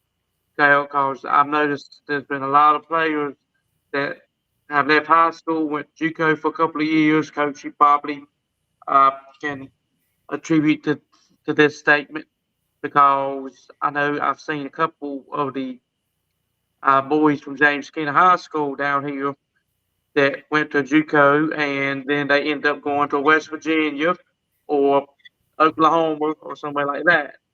Yes, And sir. I know that's happened um, at down here at James Keenan's happened there, and it's happened a lot, especially for these smaller schools. And nothing's wrong with going to a JUCO college, getting getting things better, academically and stuff, and then transferring over to a D1 college, like a Oklahoma or Carolina or State or Wake, Florida State. USC, UCLA, somewhere like that.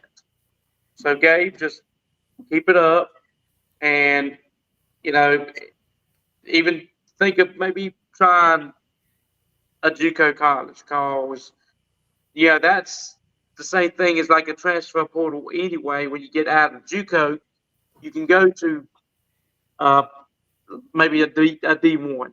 Because I know there's some players that was offered scholarships from James Keenan from East Carolina and State, and they ended up having to go to JUCO, and then they ended up going to West Virginia, and also Oklahoma. So even the JUCO is a good idea for anybody as well. As long as you got a chance to play, that's the main thing. Exactly. If D1, the only thing that really, in my mind, that D1 should be a huge driving factor is because you grew up being a wolf packer. Yeah, that's what we are in my family, but or a Tar Heel, and you want to play for that school. Yep. That's one thing.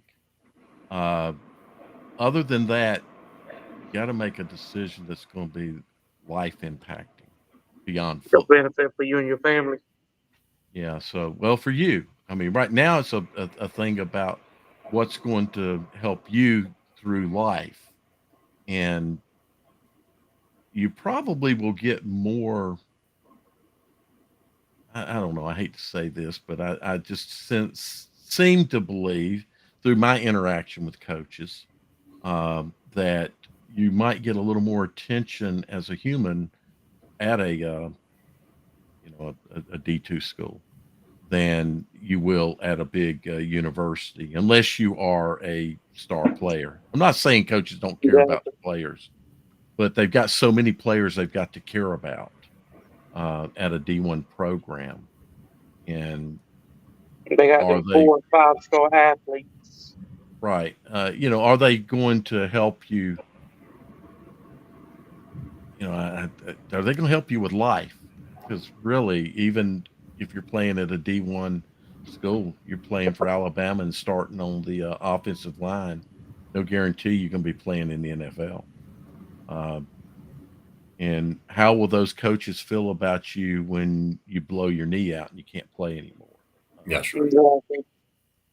Are they still going to be there for you? They may be there for you, but will they be there for you like some others may be?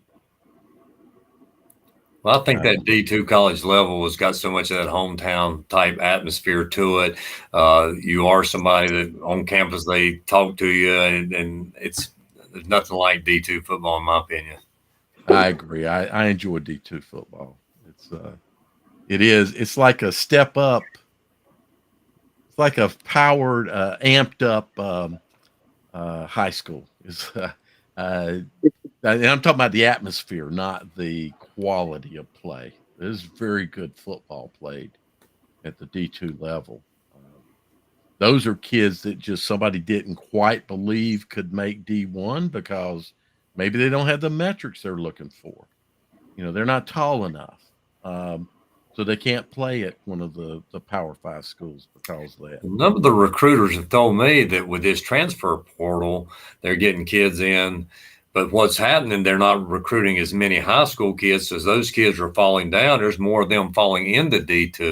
Mm-hmm. And so I think you'll see even better D2 football than you have in the past. Yeah, that's a good point. I mean, those kids are going to go somewhere. Yes, sir. And so they may fall down to D2 because of that. I have just seen some phenomenal football players in football games at D2. A friend of mine's son, who he's my friend now too, but he played at Limestone. If you're familiar with Limestone, it's a fairly new school, but they play the D2 schedule, and I went to a lot of their games. They actually play their football games at Gaffney High School in Gaffney, South Carolina, which is just an outrageously nice stadium. It's that stadium is better than most D2 stadiums that you Yes, right. will go to.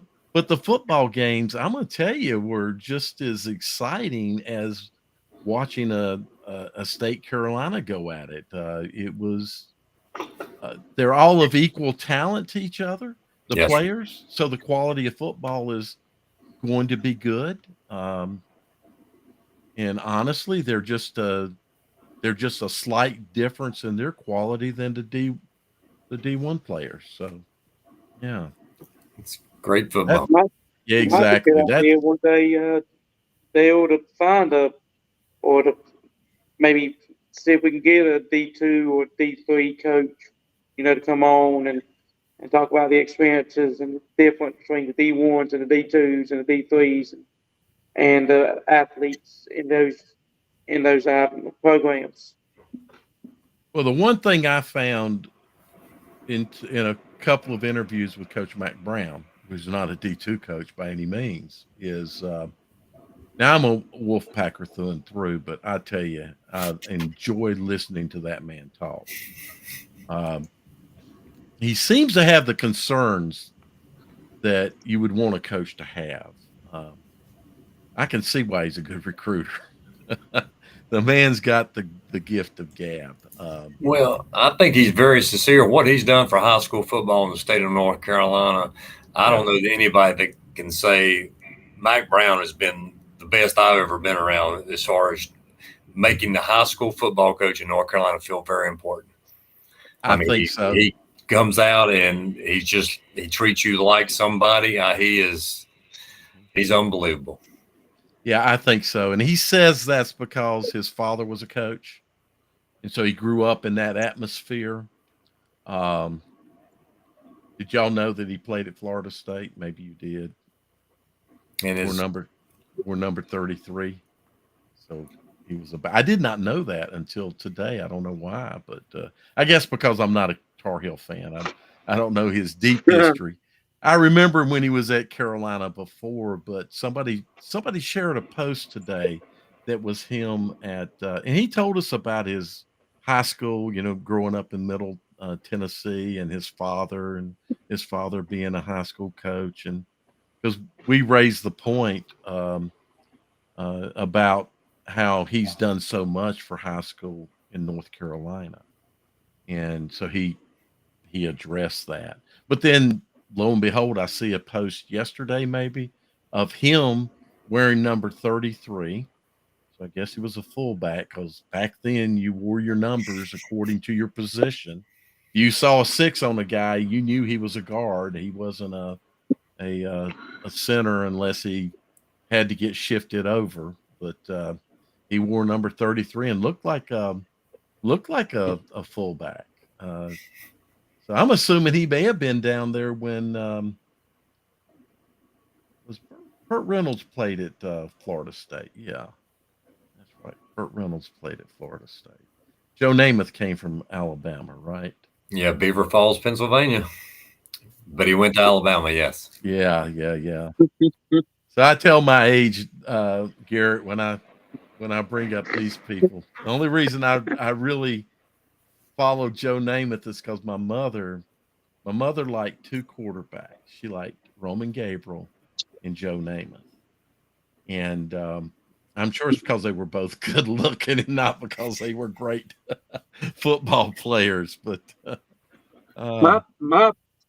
My dad's brother, my uncle, was a Namath guy.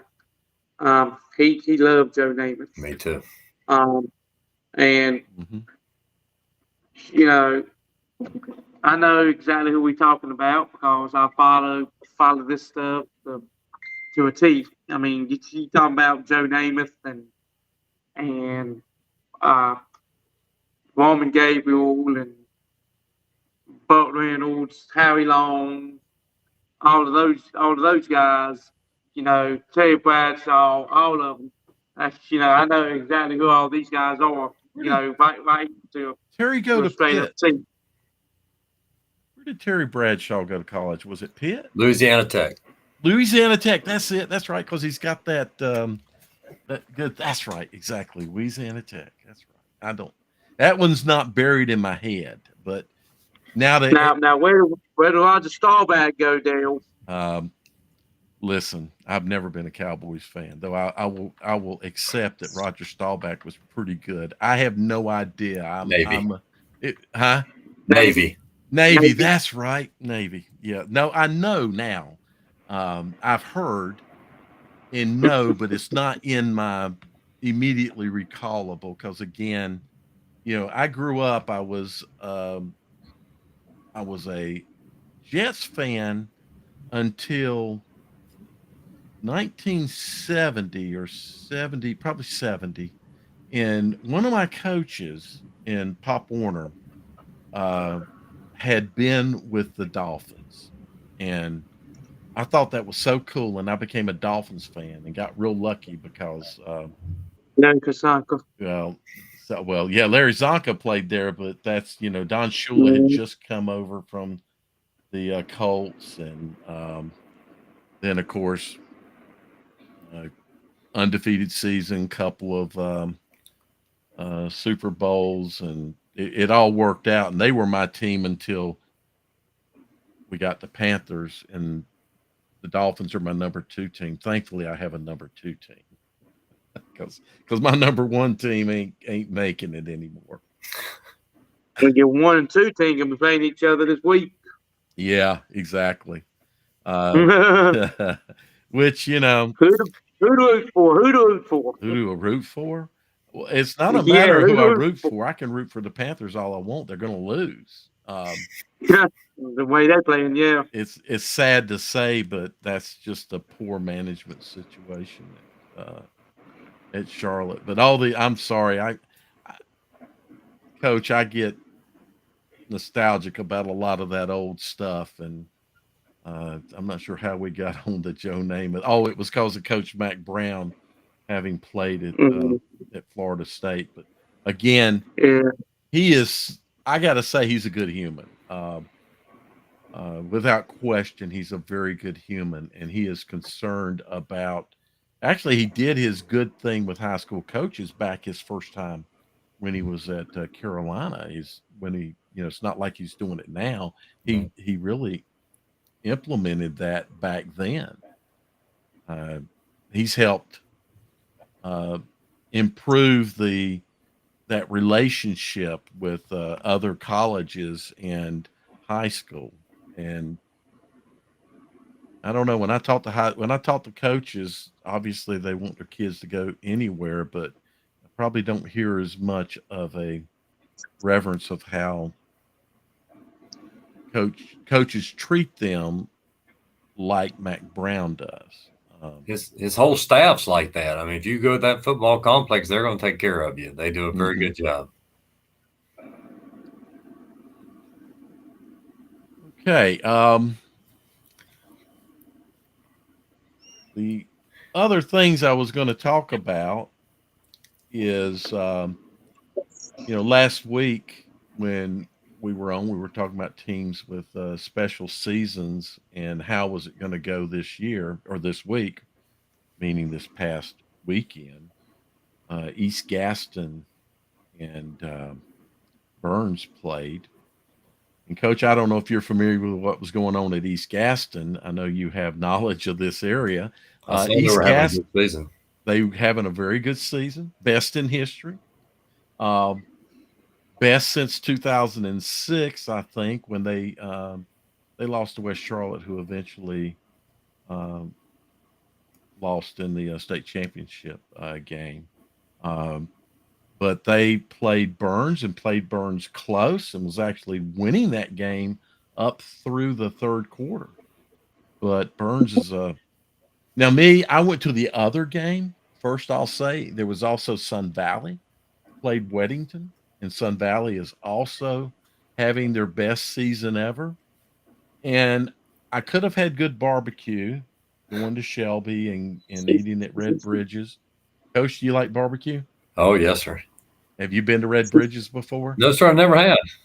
That's So, amazing. And I've ate that Lexington barbecue, but never have been to the Shelby part of it, even though I've been in the general area. And I'd maybe at some point this year, I'd love to get down and see Crest play because I love Coach Sotheby at Crest. And uh-huh. I would love to come down there and see them maybe and be able to check that out. So in Shelby, and it's a Lexington style barbecue. So you'll be happy about that because I do like Lexington style. I do my own smoking as well, and I make a Lexington style sauce. Um, but anyway, could have had Red Bridges, which is one of the best barbecue places in the state, and seen an excellent ball game over in Lawndale. But instead, I went over to Weddington and watch them unfortunately dismantle Sun Valley. Uh, so in those two games or those two comparative games, this week East Gaston plays Shelby, so they're hosting Shelby, and I think they have a shot at winning that ball game. More of a shot than what I gave them last week. Unfortunately, last week I was saying, they're going to finish with 2 losses on the season, Burns and Shelby. I just the hard part is when you see a team at 7-0, and you see they're doing what they should do against the competition that they play, but now they got these tough teams coming up. I hate to ever discount any team because you really don't know until they play. Um, All right, so Jeff is saying Kyle Fletcher's or Hillbillies barbecue any day. Kyle Fletcher's is good. Kyle Fletcher's is better than Hillbillies, but Kyle Fletcher's is not as good as Lexington #1, Speedy's, or uh, Red Bridges is Red Bridges has won a lot of these fan voted national contests. They actually won one year. It was done in a Sweet 16 type bracket. I think it started out with 64 barbecue places across the nation, and they won that. Of course, it was just fan voting, but having eaten barbecue in almost every state, I can attest that their barbecue is top notch. There's a lot of good barbecue. But anyway, Sun Valley just faced a machine in Weddington. Uh, have you ever got a chance to see Weddington play, Coach? No, sir. Mm-mm. So there's kind of a how about Catholic, Charlotte Catholic? Have you I ever played watched? against You Catholic. played against them. Yeah. So there's one thing you could always say about Charlotte Catholic is that they've got discipline and good, especially since they opened up Holy Trinity, their middle school, and now they run the same program. They actually their base offense is a T formation, and so they teach that T offense in middle school, and the same defense philosophies, and they just carry that all the way up. So the kids have high football IQ when they get into Charlotte Catholic. When they get into high school, they already know their positions. You can plug them in and they can run the position. That's The all. only difference is going to be their physical ability. They know the plays, they know what to do, all the. And Weddington is a similar type of team. They've won.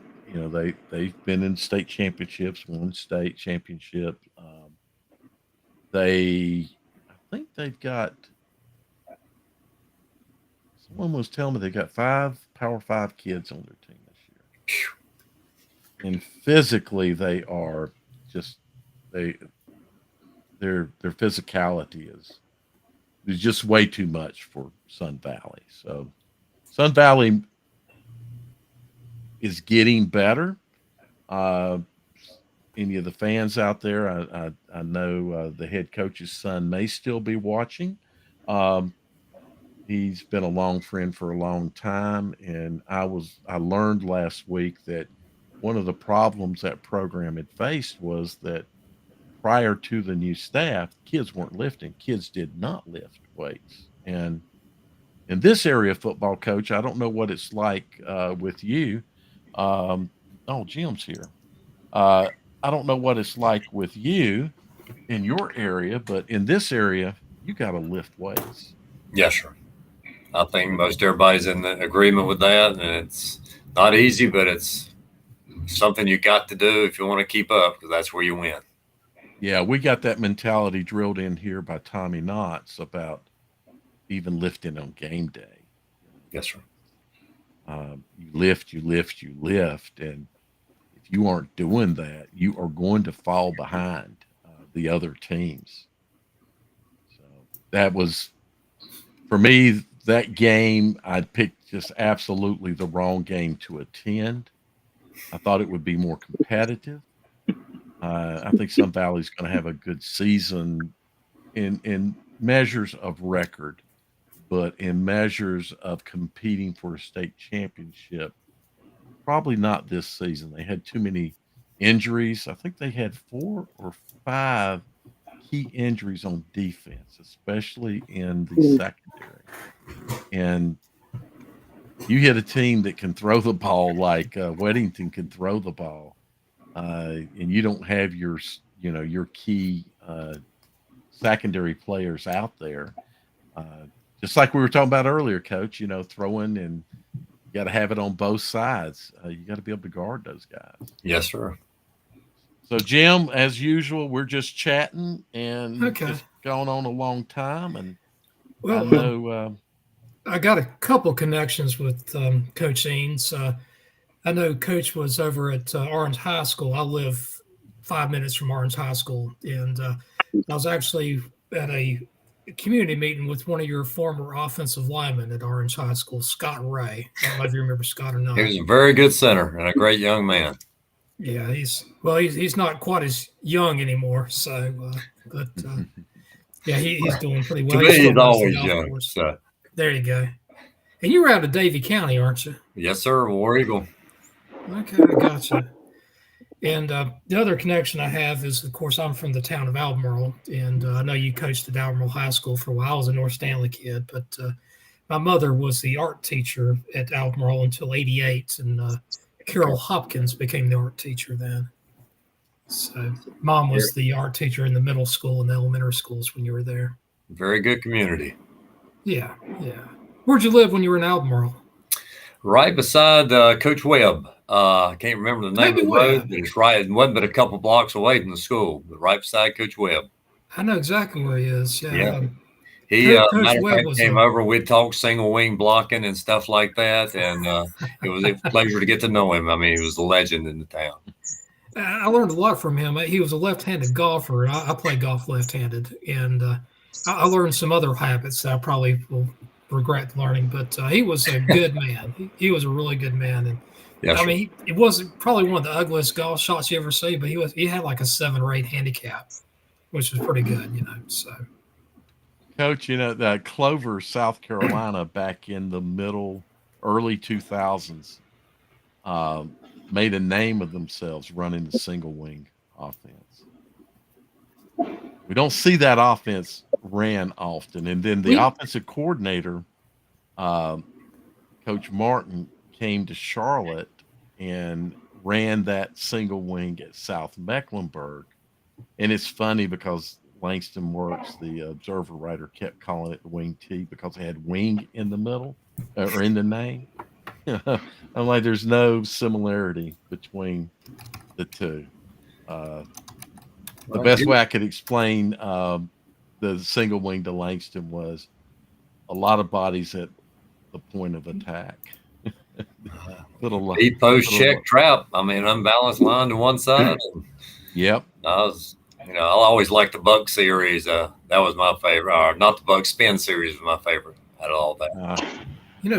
Jimmy Mason ran the single wing at Albemarle back in, I think, 2016. And it's one of those offenses it's not really exciting to watch to this day. But back in the day it was kind of pretty cool. But back in the 50s, late 50s, early 60s, the straight T was like the revolutionary offense, and a lot of coaches were drooling about that. So it's always fun seeing the new things that come out. What kind of offense you run, Coach Eanes? We're a flex bone, been that way since 1997.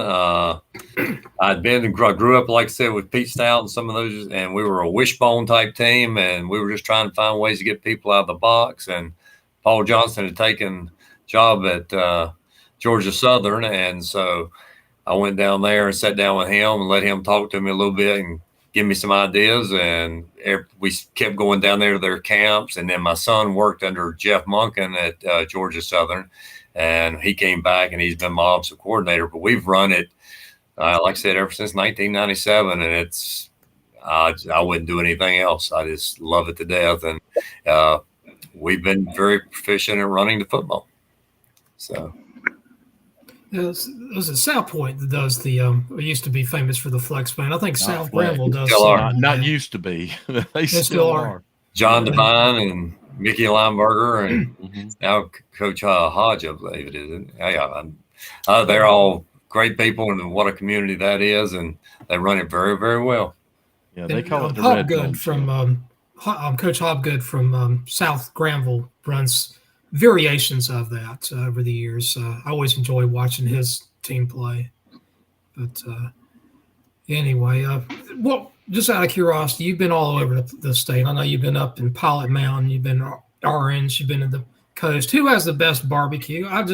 You're an objective. I mean, you've been everywhere. You've been in Davie County, and I like my Lexington barbecue. Although I'm living down here, I've had to get used to Eastern barbecue, and it's not bad either. So, you can pick two or three places in Lexington. I always thought it was real good. But I have occasionally some up in the more western part of the state. But yeah, that's how I feel about it. And I'll tell my wife, she's from eastern part of the state, and first time she went down to Baden, where I'm from, we had this red slaw that she'd never seen before. And she's like, "What is that?" I said, "You throw it on your barbecue." And she's like, "Oh, that's awful." And I said, then I learned going down there, and they had all that.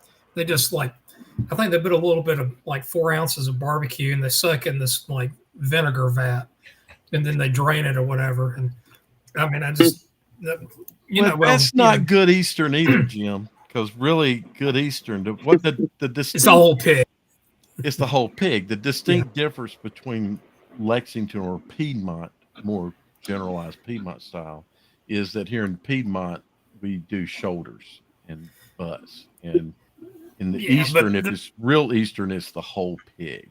And they throw vinegar on that stuff, or kerosene, or whatever they want to. It's somewhat, but it's the vinegar is more highly towards the sauce that you use. Yeah, I agree. I'm being a little bit facetious. I know you are. I know you are, because Piedmont. This is the thing that I love to get into an argument about, because when people see that red sauce, they're thinking, well, it's ketchup. No, it's not. It's red because of the pepper that's in it. It is ketchup in it, but the ketchup's highly diluted with vinegar. There's a lot of vinegar in Piedmont sauce as well. Yeah. There's just we were talking about barbecue earlier, Jim. Okay. I won't double dip in that. But, that's okay. No, because I'll talk barbecue any day of the week. Now, Coach Eanes, just out of curiosity, if you looking at other places that you've coached, what over years, what jobs did you think you had was most untapped? Was it East Lincoln or Orange or East Surrey, or over the years Bandy's? What team do you think when you got there hadn't really done as much but had the most potential? Well, we had a really, really good team in 1998 at East Surrey. And, of course, you always have to go through Albemarle and T.A. McLennan and those guys. And but I thought our 98 team was real good. I don't know if we were state championship teams, but that was one that I thought was very good. A number of these teams I've had here at Pender back in 2006 through 2010 were very, very good. But I thought 2009 we may have been better than we were in 2010, but the 2010 group they were bound and determined they were going to get to the state championship game, and they were unbelievable at getting that done.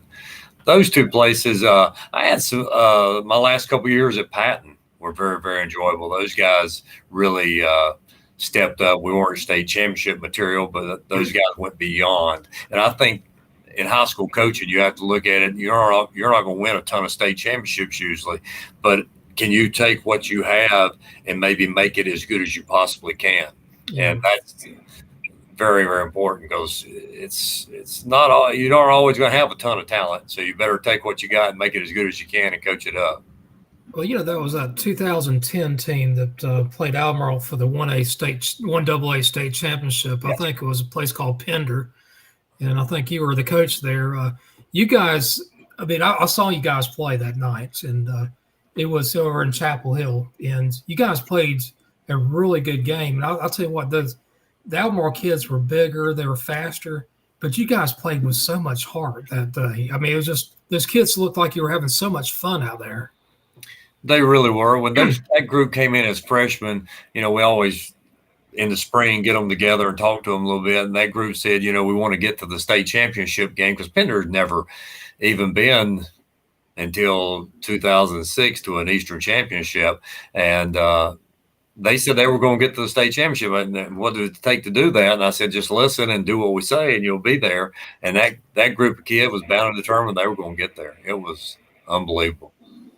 Yeah, that was a lot of fun. Those kids had a lot of fun. And one last question I have for you. I know that you're from Davie County.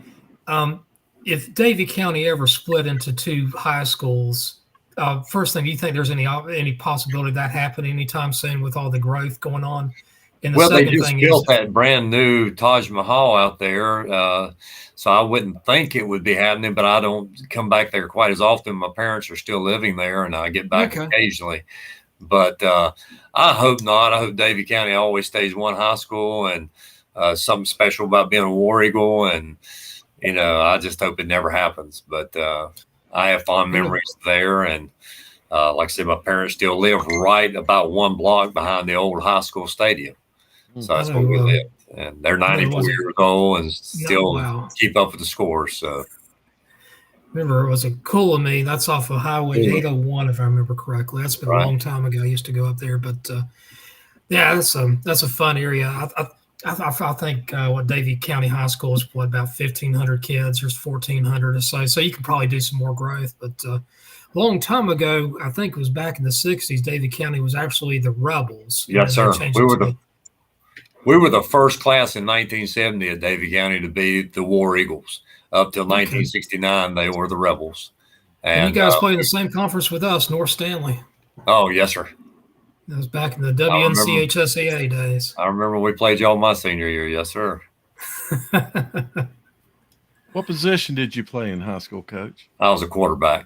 A quarterback? Oh, yes, okay. Sir. Did you play quarterback in college? Yes, sir.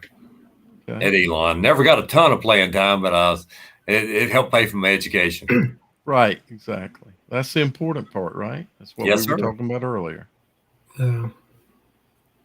Yes, sir. But no, it's I remember that old South Piedmont, North Piedmont back in the old days was good football. I mean, you had Lexington, Statesville, Salisbury, Ashboro, I mean, all of them. And then, I don't think North Piedmont was quite as tough, but you had your North Rams and North Davidsons. And so it was good football. The South Piedmont had to be was a little bit more urban. You had Salisbury, Thomasville, and Ashboro, like you said, Albemarle.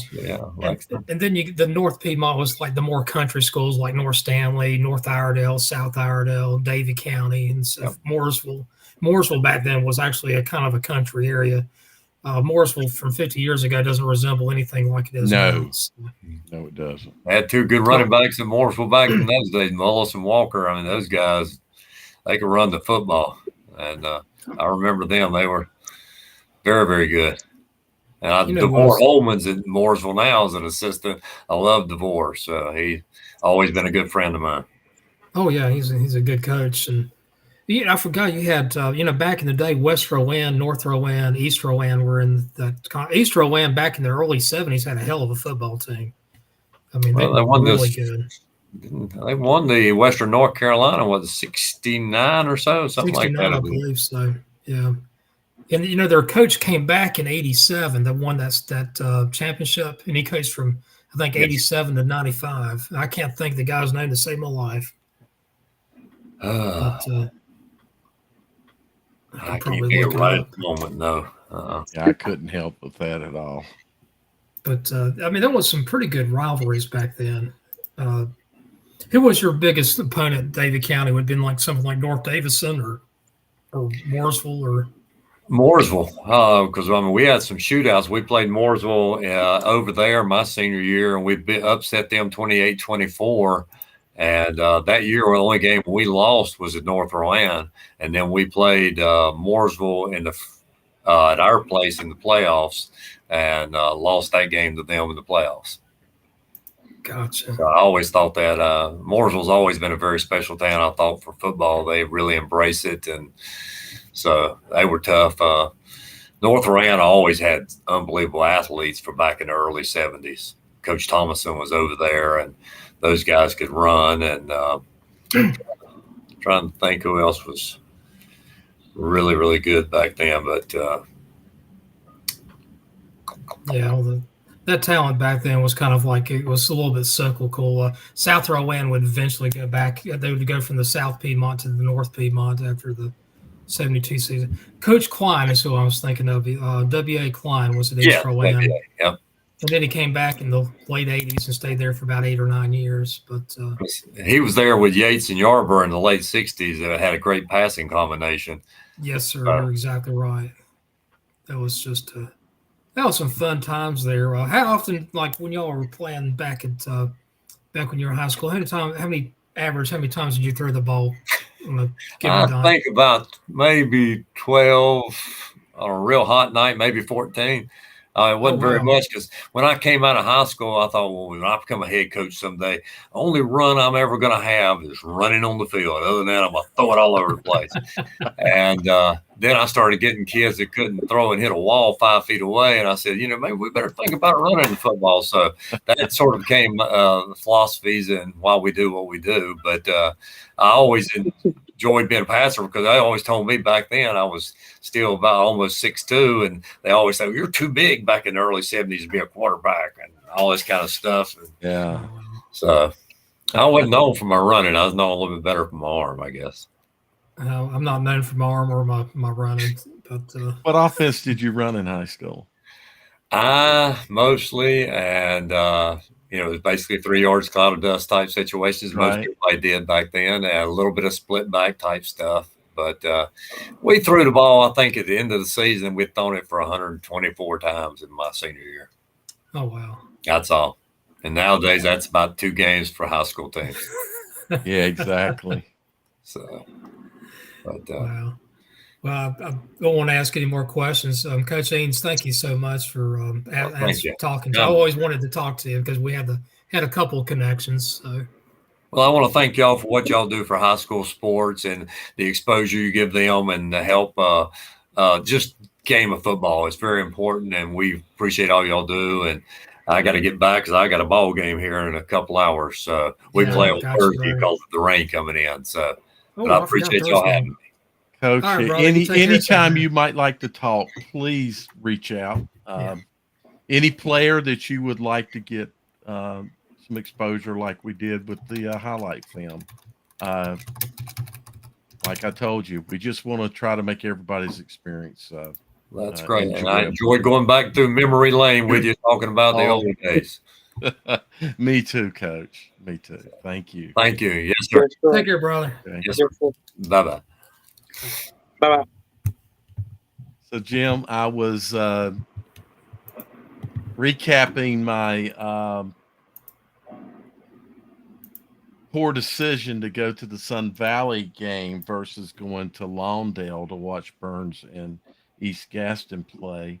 Now, tomorrow night, Shelby's coming to East Gaston. I haven't seen if any other games that Friday night I'm planning on going to see Raven Gap and Providence Day play. Now they play on the turf field, so they may still play Friday night. And if they do, then I think I'm going to go to East Gaston Shelby because I think it's a game they got a chance to win now after seeing their performance against Burns. leading Burns through 3 quarters. Pretty a much better performance than I thought. I was expecting them to lose that game, not be in that game, but maybe close, but not Right. not to win it, right? Never to be ahead in the game. So it really was a surprise to me what happened. I was expecting the Sun Valley Weddington game. I expected Weddington to win. I picked them to win in the Charlotte Observer picks. But I thought the game might be a little closer, but I learned a whole lot Friday night. Weddington's good. Well, not just that. So Sun Valley, when you look at Sun Valley, what you got to think about is a team that is rebuilding. And Right. I say that because prior to Coach Smith coming on, and his father used to be a big, I still consider him a friend. I hadn't talked to him in a long time until Friday night, but he was always a big supporter of Carolina Varsity. And we got to talk a lot Friday night. So I got to learn a little bit about their current situation and where they were at before Coach Smith took over. And they weren't lifting weights. They had not been lifting weights for years. They did no weightlifting. So they've got to build. It takes years. It takes a couple of years to build a body. Oh yeah, I mean it's not something that you do overnight, at least not No. correctly. I mean, yeah, you can lift and you'll start seeing results within months, but on the football field, translating results, it's going to take It's a while. gradual. And the other thing, as far as with Sun Valley, so that's one thing. And the other thing is that they've had a number of key injuries that didn't happen just last week, but have occurred earlier in the season that kind of devastated them on defense, really, if you get right down to it. And that showed, the biggest thing that showed was the physicality of the two teams. Weddington's physicality versus Sun Valley's, there was a marked difference. So that not having lifted weights for so many years definitely showed up on the field. And then to cap it off, Weddington's just got a lot of Power 5 talent on their team too. So it's a good football team. Weddington is with, and I knew they were, but I thought, yeah, it could be maybe a 42-21 kind of game, or 42-28 if they're lucky kind of game, something like that. Never thought it would be a close game. And Jim, when they opened up, so Weddington got the ball first. They punted they punted on 4th down, and they had -1 yards of offense. And then Sun Valley took the ball, first down. They were moving the ball. And I was like, oh my gosh, what's going to go on here? Well, the lights got turned off. And from that point forward, when they ended up getting behind the chains and had to punt. And it was not a football game. So I made a bad decision. I made a bad decision too. I went over to Broughton High School over in Raleigh, and Broughton's a beautiful high school. I don't know if you've ever been there. It's downtown. I know where the school is. I've never been to a game there. It looks like a cathedral. I mean, that was the highlight of my experience there. Football was awful. The score was, I think, 21 Broughton, 20 Athens Drive. Combined, they had 23 penalties in the first half. And the referees, for a couple of them, they were, no joke, I was actually timing how long they were talking. Mm-hmm. Some of them, they were talking for 4 minutes before making a call, whether about it's a call, really, wow, or legal procedure. And the teams played sloppy because of it. Mind you, they were called for penalty, but penalties sometimes begat penalties, right? And it becomes just a horrible experience. So, the one thing I look for the refs, if they get it right or wrong, it doesn't really matter that much to me. but don't waste your time on that because it can throw both teams off so bad. And both teams played horrible. I mean, the final score, I think, was 42-38. Ugliest game I've seen in years. So you had a And it better was a game, close though. game. So the penalties in the game that I saw at Sun Valley, Sun Valley just had a tremendous. I'll tell you, you would. I've never seen a game with this many flags, and I tell you how bad it was, because it was getting late in the game. One of the coaches told the wing official, said, "Why don't y'all just keep your flag in your pocket? This is not making a difference." And he didn't put it in that manner, but he had a valid point. So that's not why they lost. Many, if not all, the penalties were deserved, but it was just the most highly penalized game I think I've ever seen. I'd like to find out the stats of how many times the flag was thrown. Only a few times did they discuss it, so it didn't have that issue of 4-minute Right. discussions. Those always drive me crazy, Jim. When those Look happen. at Garrett, man. Garrett looks like he's ready to fall asleep right there. Yeah, at least Garrett's been able to stay on and was able to ask questions and not disappear on us. So whatever you're doing for connection tonight, Garrett, this is what you need to do every night, every time we come. It's been good. Yeah, I know. I've gotten lucky and blessed that my connection has stayed good tonight. They move you from cell block C to cell block D. I guess so. So for some reason that makes me think about Jailhouse Rock. You know, I don't know why, but yes, I do know why. Yeah, the Elvis Presley song, Jailhouse Rock. There are a bunch of games tomorrow night. Here, Coach Ings was telling us that they didn't know they were going to change their game until about 12:30 today. Then about 12:30, they made the decision to, and it wasn't their decision. I guess they're playing at West Columbus. They made the decision to move the game up to Thursday. So I may go over to East Gaston if I'm not too tired and etc. I might go over and watch that game, Jim. East Gaston Shelby. Yeah, Coach was as we were talking about atmosphere, and I was talking about how much better the atmosphere is in 1A and 2A, etc. And he said, "Well, you got good atmosphere right over there at South Point," which is true. Oh yeah. So it was really neat talking with him. I like hearing other perspectives of the game. I've always heard he's just a super nice guy. He's very highly respected in my community. He was here for a year, and then he ended up leaving where I'm from now to going to Albemarle, where I was originally from. And he's made a lot of good inroads with the people in Albemarle. But tell you what, though, if I was in your area, I might go to Concord tomorrow night.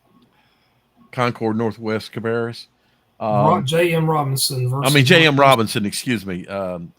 It's J.M. Robinson and Northwest. And Northwest Cabarrus, right? Exactly. Undefeated. Both teams undefeated. Yeah, I thought about that, but J.M. Robinson will beat them though. You just wait and see. Well, I've picked them to win the game in the pick'ems this week.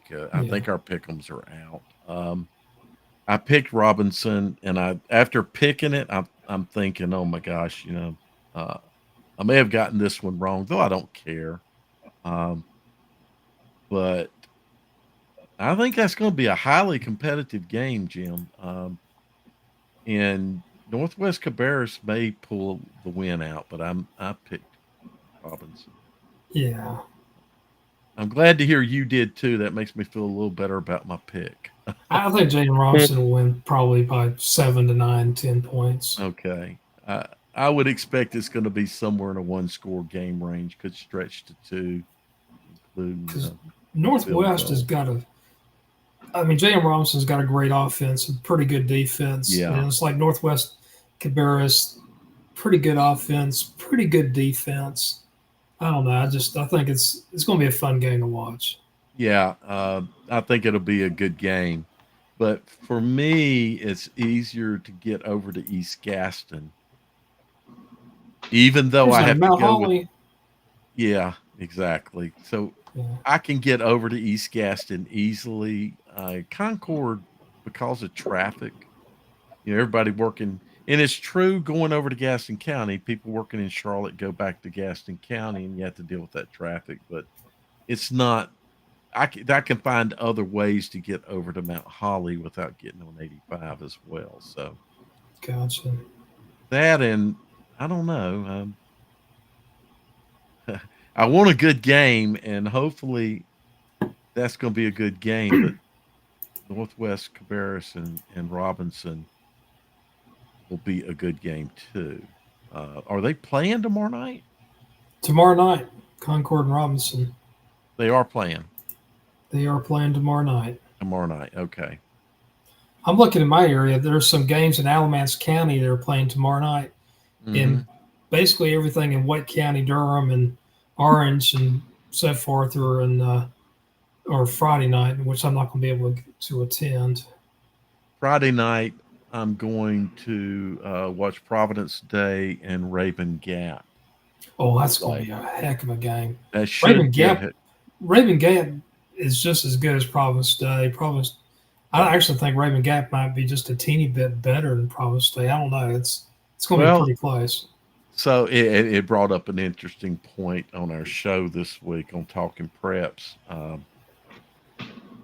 that so people don't understand how rankings are done, and was wondering how could Raven Gap be the number one team in North Carolina according to Max Preps, but also according to Max Preps, how could Providence Day be ranked higher than Raven Gap? Well, the one where they're ranked higher is a human poll. It's a subjective poll, Right. the top 100, whereas the state things are not polls; they are just objective data. Calculations based off of data. And Jim, I'm sorry. Go ahead. Raven Gap is not the only team that's outside of North Carolina that actually plays with the independent teams. It's the only one. It's part of the association. Exactly. Yeah. They are part of the association. They do play a few games in Georgia. They actually play strong teams. They're not afraid to play strong teams. Even in North Carolina, they've played ACR in the past. The Raven Gap has never been shy about playing teams. I think it's going to be a very good football game. Raven Gap is good. So hopefully it is. That's where I'm going to be Friday night. Might have to have rain gear, but the way that it sounds. I'm a fair weathered fan. Yeah, I hear The older you. I get, the more fair weather I become. It's tough to stand out, and I can't be a stud like Garrett. Garrett, it could be Right. like 20 degrees below zero, and he'd be fine out there. And raining. He'd And have raining. icicles dripping off of his nose, right? Yeah, it's hard for me though to stand in bad weather and watch a bad football game. And when the refs are slow and it's cold outside, Yeah, that's when you get really mad at the refs. Not because they're making bad calls, but they're taking too long. So refs, if you listen to our show, be fast when you make your decision. I have been known actually to say something to the wing official about that.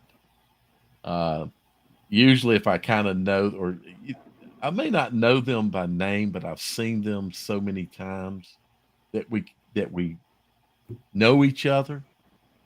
Now they know who I am from talking preps and doing this, but also just from being at them with games. And many times I'll say, dude, y'all could make those calls a lot quicker than that. It's cold or it's hot out here. Well, if the weather's just not the right thing, Yeah. let's move this thing on. It's like speed it up. Speed it up. Yeah. I may have told. I think I told you back the first week of the season. The line judge. I was at the West Charlotte Monroe game, and this was when Monroe was coming in to score, and I was down at the end zone, just left of the goalpost. And the line judge is looking, turned around, and looked at me, and he says, he points at his hip, and he says, I was able to hear him. Do you want me to call a water timeout? He was talking about for me. Do you want me to call you a water timeout? And he just busted out laughing. That's funny. Gosh, that's funny. It was funny. So I was sitting over on at halftime.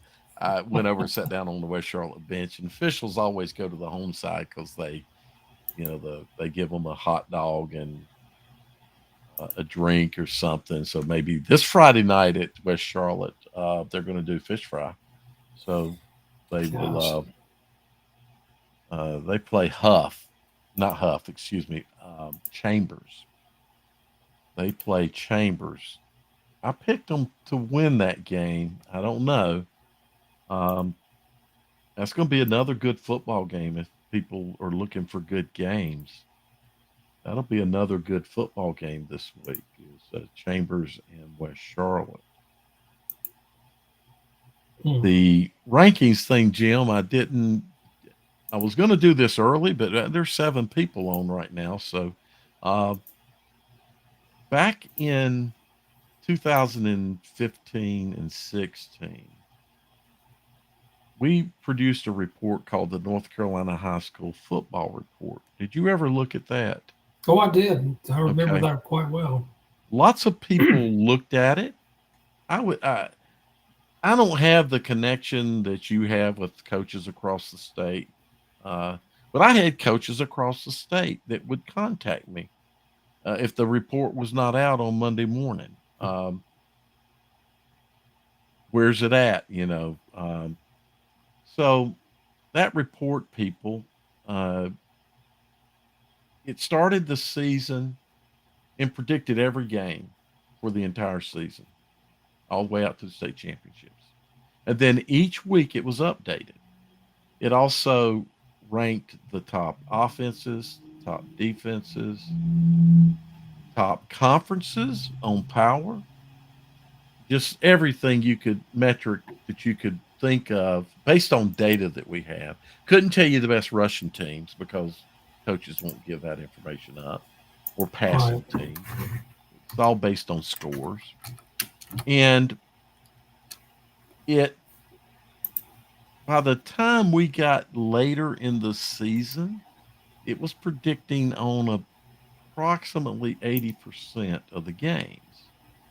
And we were comparing it to Max Preps to see how Max Preps would predict games based on their formulas. And Max Preps was sitting somewhere around 52%. So I'm stating this because it was just a wealth of good information. And I want to recreate it. Now I could recreate it by myself, but I don't have the time. It's just too much code involved. We had developed. Now I didn't do the coding. I had input on the structure and things we should be considering. In other words, the overall, maybe we'll say overall architecture. I had input on that. The programmer, of course, had his ideas, and he did all the programming. So, but we did have it so that it collected scores automatically. You didn't have to humanly go in and enter the scores. we Right. scraped Max Preps for the scores off of Max Preps. So ran a program that went and got all the scores from Max Preps. We also, towards the end of the report, we were scraping the Max Preps. If you remember in that time frame, the NCHSAA was using, as part of their seeding process, the Max Preps power ranking Right. of a team. So we were calculating, to calculate state champions. We had to calculate who would be in the playoffs and who would be in Big A and Little A. So of course we had ADM information and all of that, and we applied the formula that the NCHSAA was using. Um, I would like to find people to take this on. Young people is what I would prefer to work with, to recreate this and make it a living thing season to season and exceed what was done before. We Right. had a little chat earlier about, basically, about history of teams, because that, if a school has been, if a coach has been at a school for 10 years, in the last 7 years, say he had to rebuild, in the last 7 years he's had 8 or more wins, that can be factored into the start of the next season. You can Oh kind yeah, of it's a right. variable. It's a So, definite variable. and that's a good variable that, Yeah. you could, weigh in on the historical part. Another thing would be, a team lost so many seniors from the previous team, Right. because we need data at the start of the season for it to be more accurate, and maybe some other AI variables that could be added into this. Um, Well, I want if you look at like uh, every school basically has their own like area. Like Albemarle High School, their area might be 8 square miles. You mhm, got something like North Stanley that might have 57 square miles, but has the right, same, just about the same amount of kids going from that 57 square miles as is the 8 or 9 square miles of Albemarle. right, Uh, Kids that are, if you have more kids in a more geographically compact area, historically you have better football teams. There are exceptions, mind you, like Richmond County and Scotland and so forth, but right, you find that the really big places like North Iredale, they're not known for football. North Stokes, not known for football. mhm, Most of those rural areas, they're behind the 8 ball because those kids, they don't live next door to each other. They don't have that common trust and bond and stuff like that. It takes longer for mom and dad to get them from practice to home and so forth. right. So it's a variable. That's a variable. That's a Yeah. good point. That's a very good point. So these are maybe things we can do to, um, improve. I put out on Twitter a tweet with a link to one of the reports. I picked the one at week 12 just because it's right at the point that we're going from regular season to playoffs, and gives you an opportunity, anybody, to see the amount of data. It keeps the historical, what's happening. So it's a big report, and what it thinks is coming up. Thing that interested me was the number of coaches that were interested in it. Now, some coaches, admittedly, were interested in it because they were math people. So I can't remember who the coach was from out east, that contacted me about the report, and we talked for about an hour. I don't remember his name now. Uh, Grant Mazzell, who used to be over at Bertie and in Martin mhm. County, he's reached out to me before about that report. So they found it, in some manner. Coaches found it useful.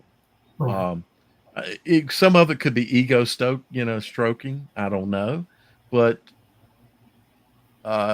some wanted that report before their games.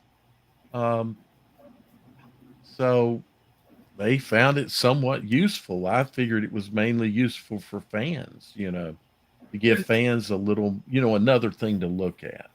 You can use it for motivation. You could use it to tell people like, "Hey, you say I suck, but look at what this report says about us." I mean, you can use it for all kinds of ways. It's more data there that can be freely shared. So Right. smart coaches know how to use that data. So what I've And been thinking, Jim, yeah, is get the report regenerated yeah, and working. And then, in addition to the report, maybe a few of us do a poll that combines our thoughts with a report to factor a poll. So you have your poll, and that doesn't change your poll. But then we take your poll, my poll, and factor in in other words, doing kind of what was done back with the NCAA when the Massey ratings were used right. with the AP and they factored the UPI in that as well, didn't they? Or was They it did. just the AP? Yeah. I don't The remember. the best one I always liked was the old Sheridan. I don't know if you remember Sheridan or not. He I had some know. good stuff. I sure do. I sure do. That's who I used back in the early '90s. That's the only magazines I'd buy was the Sheridan polls. Right. Jim Yep. Sheridan was the guy. I remember it well. It was in fact it was advertised in some magazines to help you with your gambling. Yeah, I'd never used it for gambling, but I was going to say, people will come up to me and say, "I bet you can make a fortune over, betting on these games." And I told them, I said, "You know what? There's so much luck involved in sports and stuff like that. Yeah. You have to be really lucky to make money gambling." There's an X factor Yeah, that only appears at game time, so it's not something you can throw into you build you the best algorithm you've ever built, but then you right. got X there, and you don't really know when to apply X and how much to apply X. Yeah, I agree. Coach Eanes and I were talking about how that is an issue today. And back in the day, you just had to worry about was the quarterback's girlfriend breaking up with him on Friday. Um, now the kids have so many other distractions that can get in Yeah, the way. social media. I mean, that's 24/7. So, Exactly, twenty four oh seven. well, So guys, I Jim, better head on. But go ahead, Dale. I just want to I want to reproduce this. Yeah. I either need to find a teacher that's willing to assist with this. It doesn't have to be from one school, but I don't mind it being at, say, maybe one school takes it and gets a couple of students involved that's interested in doing this. I'll manage it. I'll give all the input, and I'm sure Jim, you'd be willing to give input in Oh yeah. this as well.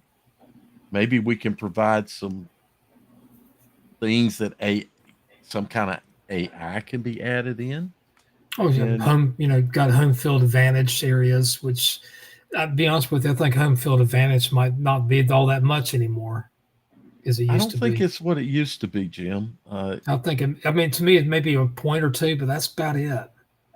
Well, Massey, I looked at his formula way back when, and Massey allowed 3 points for I think that's home too field. much at this point. To be honest with Yeah, you. it probably is. Back in the well, that would have been early 2000s, I think, when Massey was doing that. But yeah, it doesn't seem to be as much of a factor anymore as it used to be. Right. I agree with you. 3 might be too much. So if you could, Jim, if you would retweet my tweet, Okay. I'd appreciate that. You too, Garrett. Garrett's Yeah, gone I'll to do that sleep. right now. Um, Yeah. Garrett's talking to Garrett- Mr. Sandman. Garrett's had a long day. Oh, goodness. Mr. Sandman been by to visit. Yeah. Hey, I I'm was- trying to visit somewhere. Yeah, I hear you. Thank you for inviting Coach Garrett. He's good to. You're welcome. I'm glad I was able to reach out to him and have him come up here. I was actually real, you know, grateful that he was able to come up here, even with his busy schedule. That throwing that game right there on Thursday and getting such a short notice. Mhm. I know that's rough on him, and I know it's probably rough on the boys too, because you like you said, you got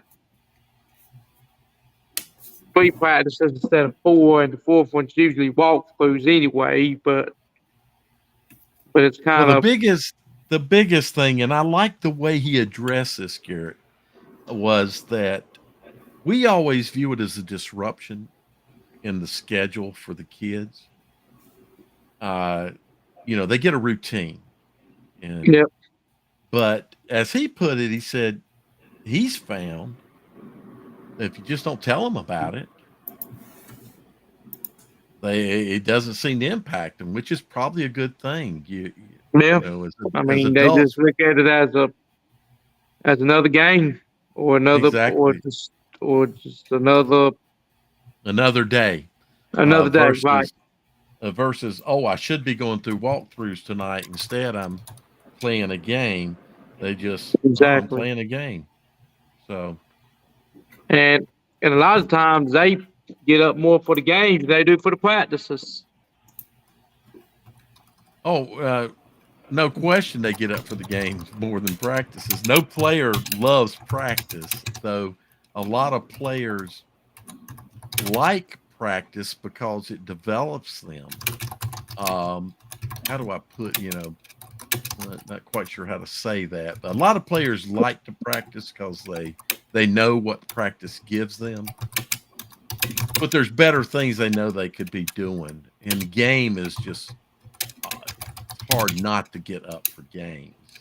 It's games like it's like you sit there, you listen to music or whatever, trying to get hyped up and be like, oh, here we go, it's game time. We can get up and I'm gonna show everybody what I can do.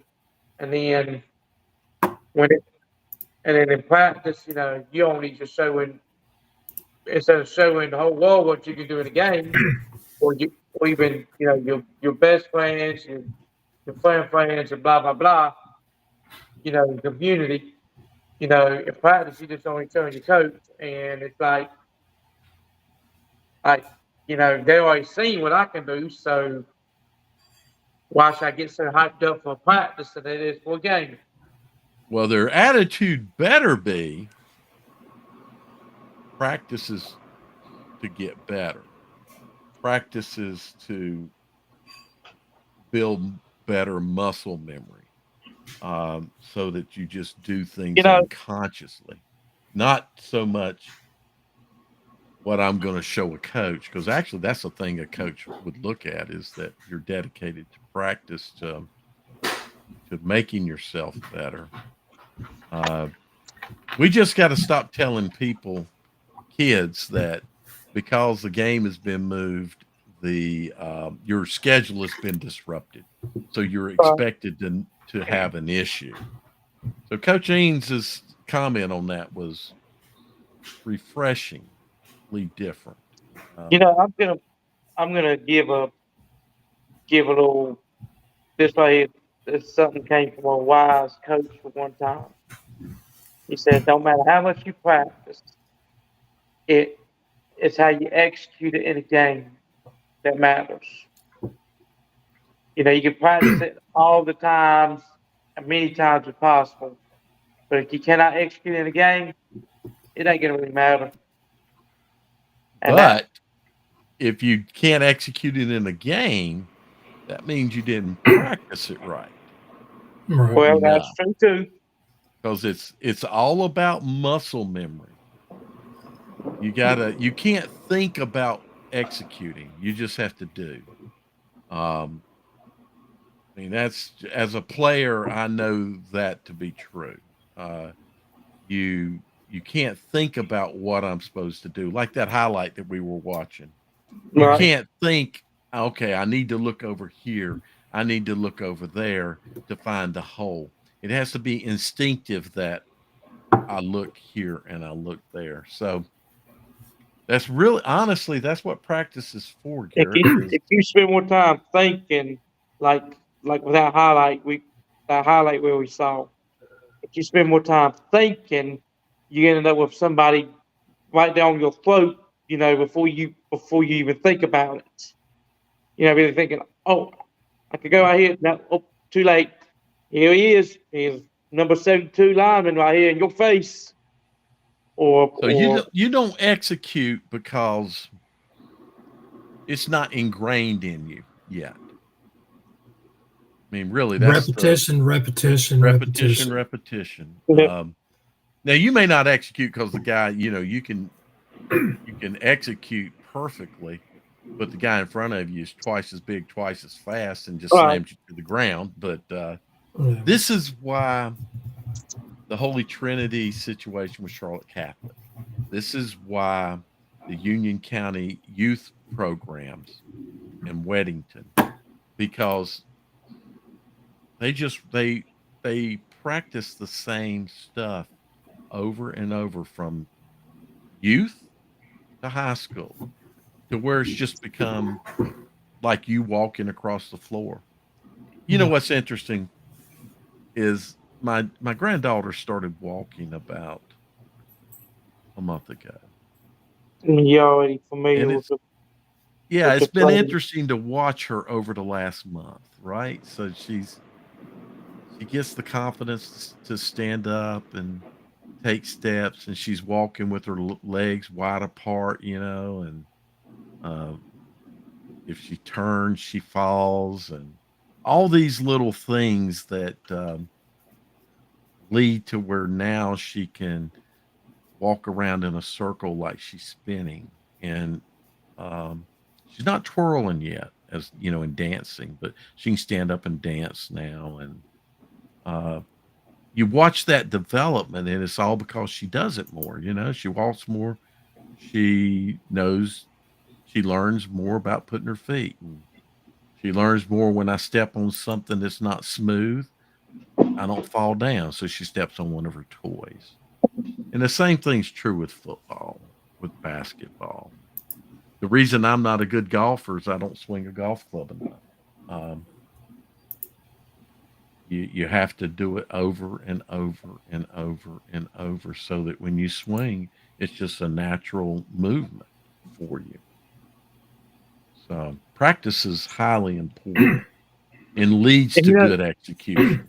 something, Dale. You mentioned about your granddaughter, and how she's learning to walk and everything. You know, this this is actually true on my end because where I work at, we had a child that it's only been maybe, let's see, when what, October. It's been probably close to a month and a half, maybe not even that long, that this child, was all she was just she wasn't real agile on walking, Mm-hmm. but with all the practicing, it's like at first she would get up, take a few steps, fall down, get up, take a few steps, fall down, and or get up and hold on to something. But now, she's up all over the place, running, She can like I run, said, exactly. See, that's the key thing running, now. walking, She can going run. getting into Yep. this, getting into that, getting into this and that and this and that. And like Dave, for example, you know, that same child just he'll walk all the way with no assistance whatsoever, all the way from where the room she was in, all the way to the door. I mean, and just a couple months ago, this child was just, having trouble trying to walk. So all the practice from her, from her support staff, she's all over the place now. It's just it shows it's like all that practice has finally paid off. Right. Yeah. She can execute her running now. Yeah. Whereas before, Opening without doors and getting out of somewhere. Yeah. So Well, guys, I gotta head on out. me too, Jim. So Friday night, anybody still around? Jim will be back with me on Spaces. Yeah. On Twitter. Garrett, you should listen in. And anybody out there listen in. You're talking about Friday night, give me a link or something. Maybe I can join you guys. Just hit me up with the way to get up there. All right. Well, guys, you take care of yourself, and I'll catch up with you whenever. Yeah. All right, guys, take care. See you. All right. Take care. Thanks, Jim. Thanks.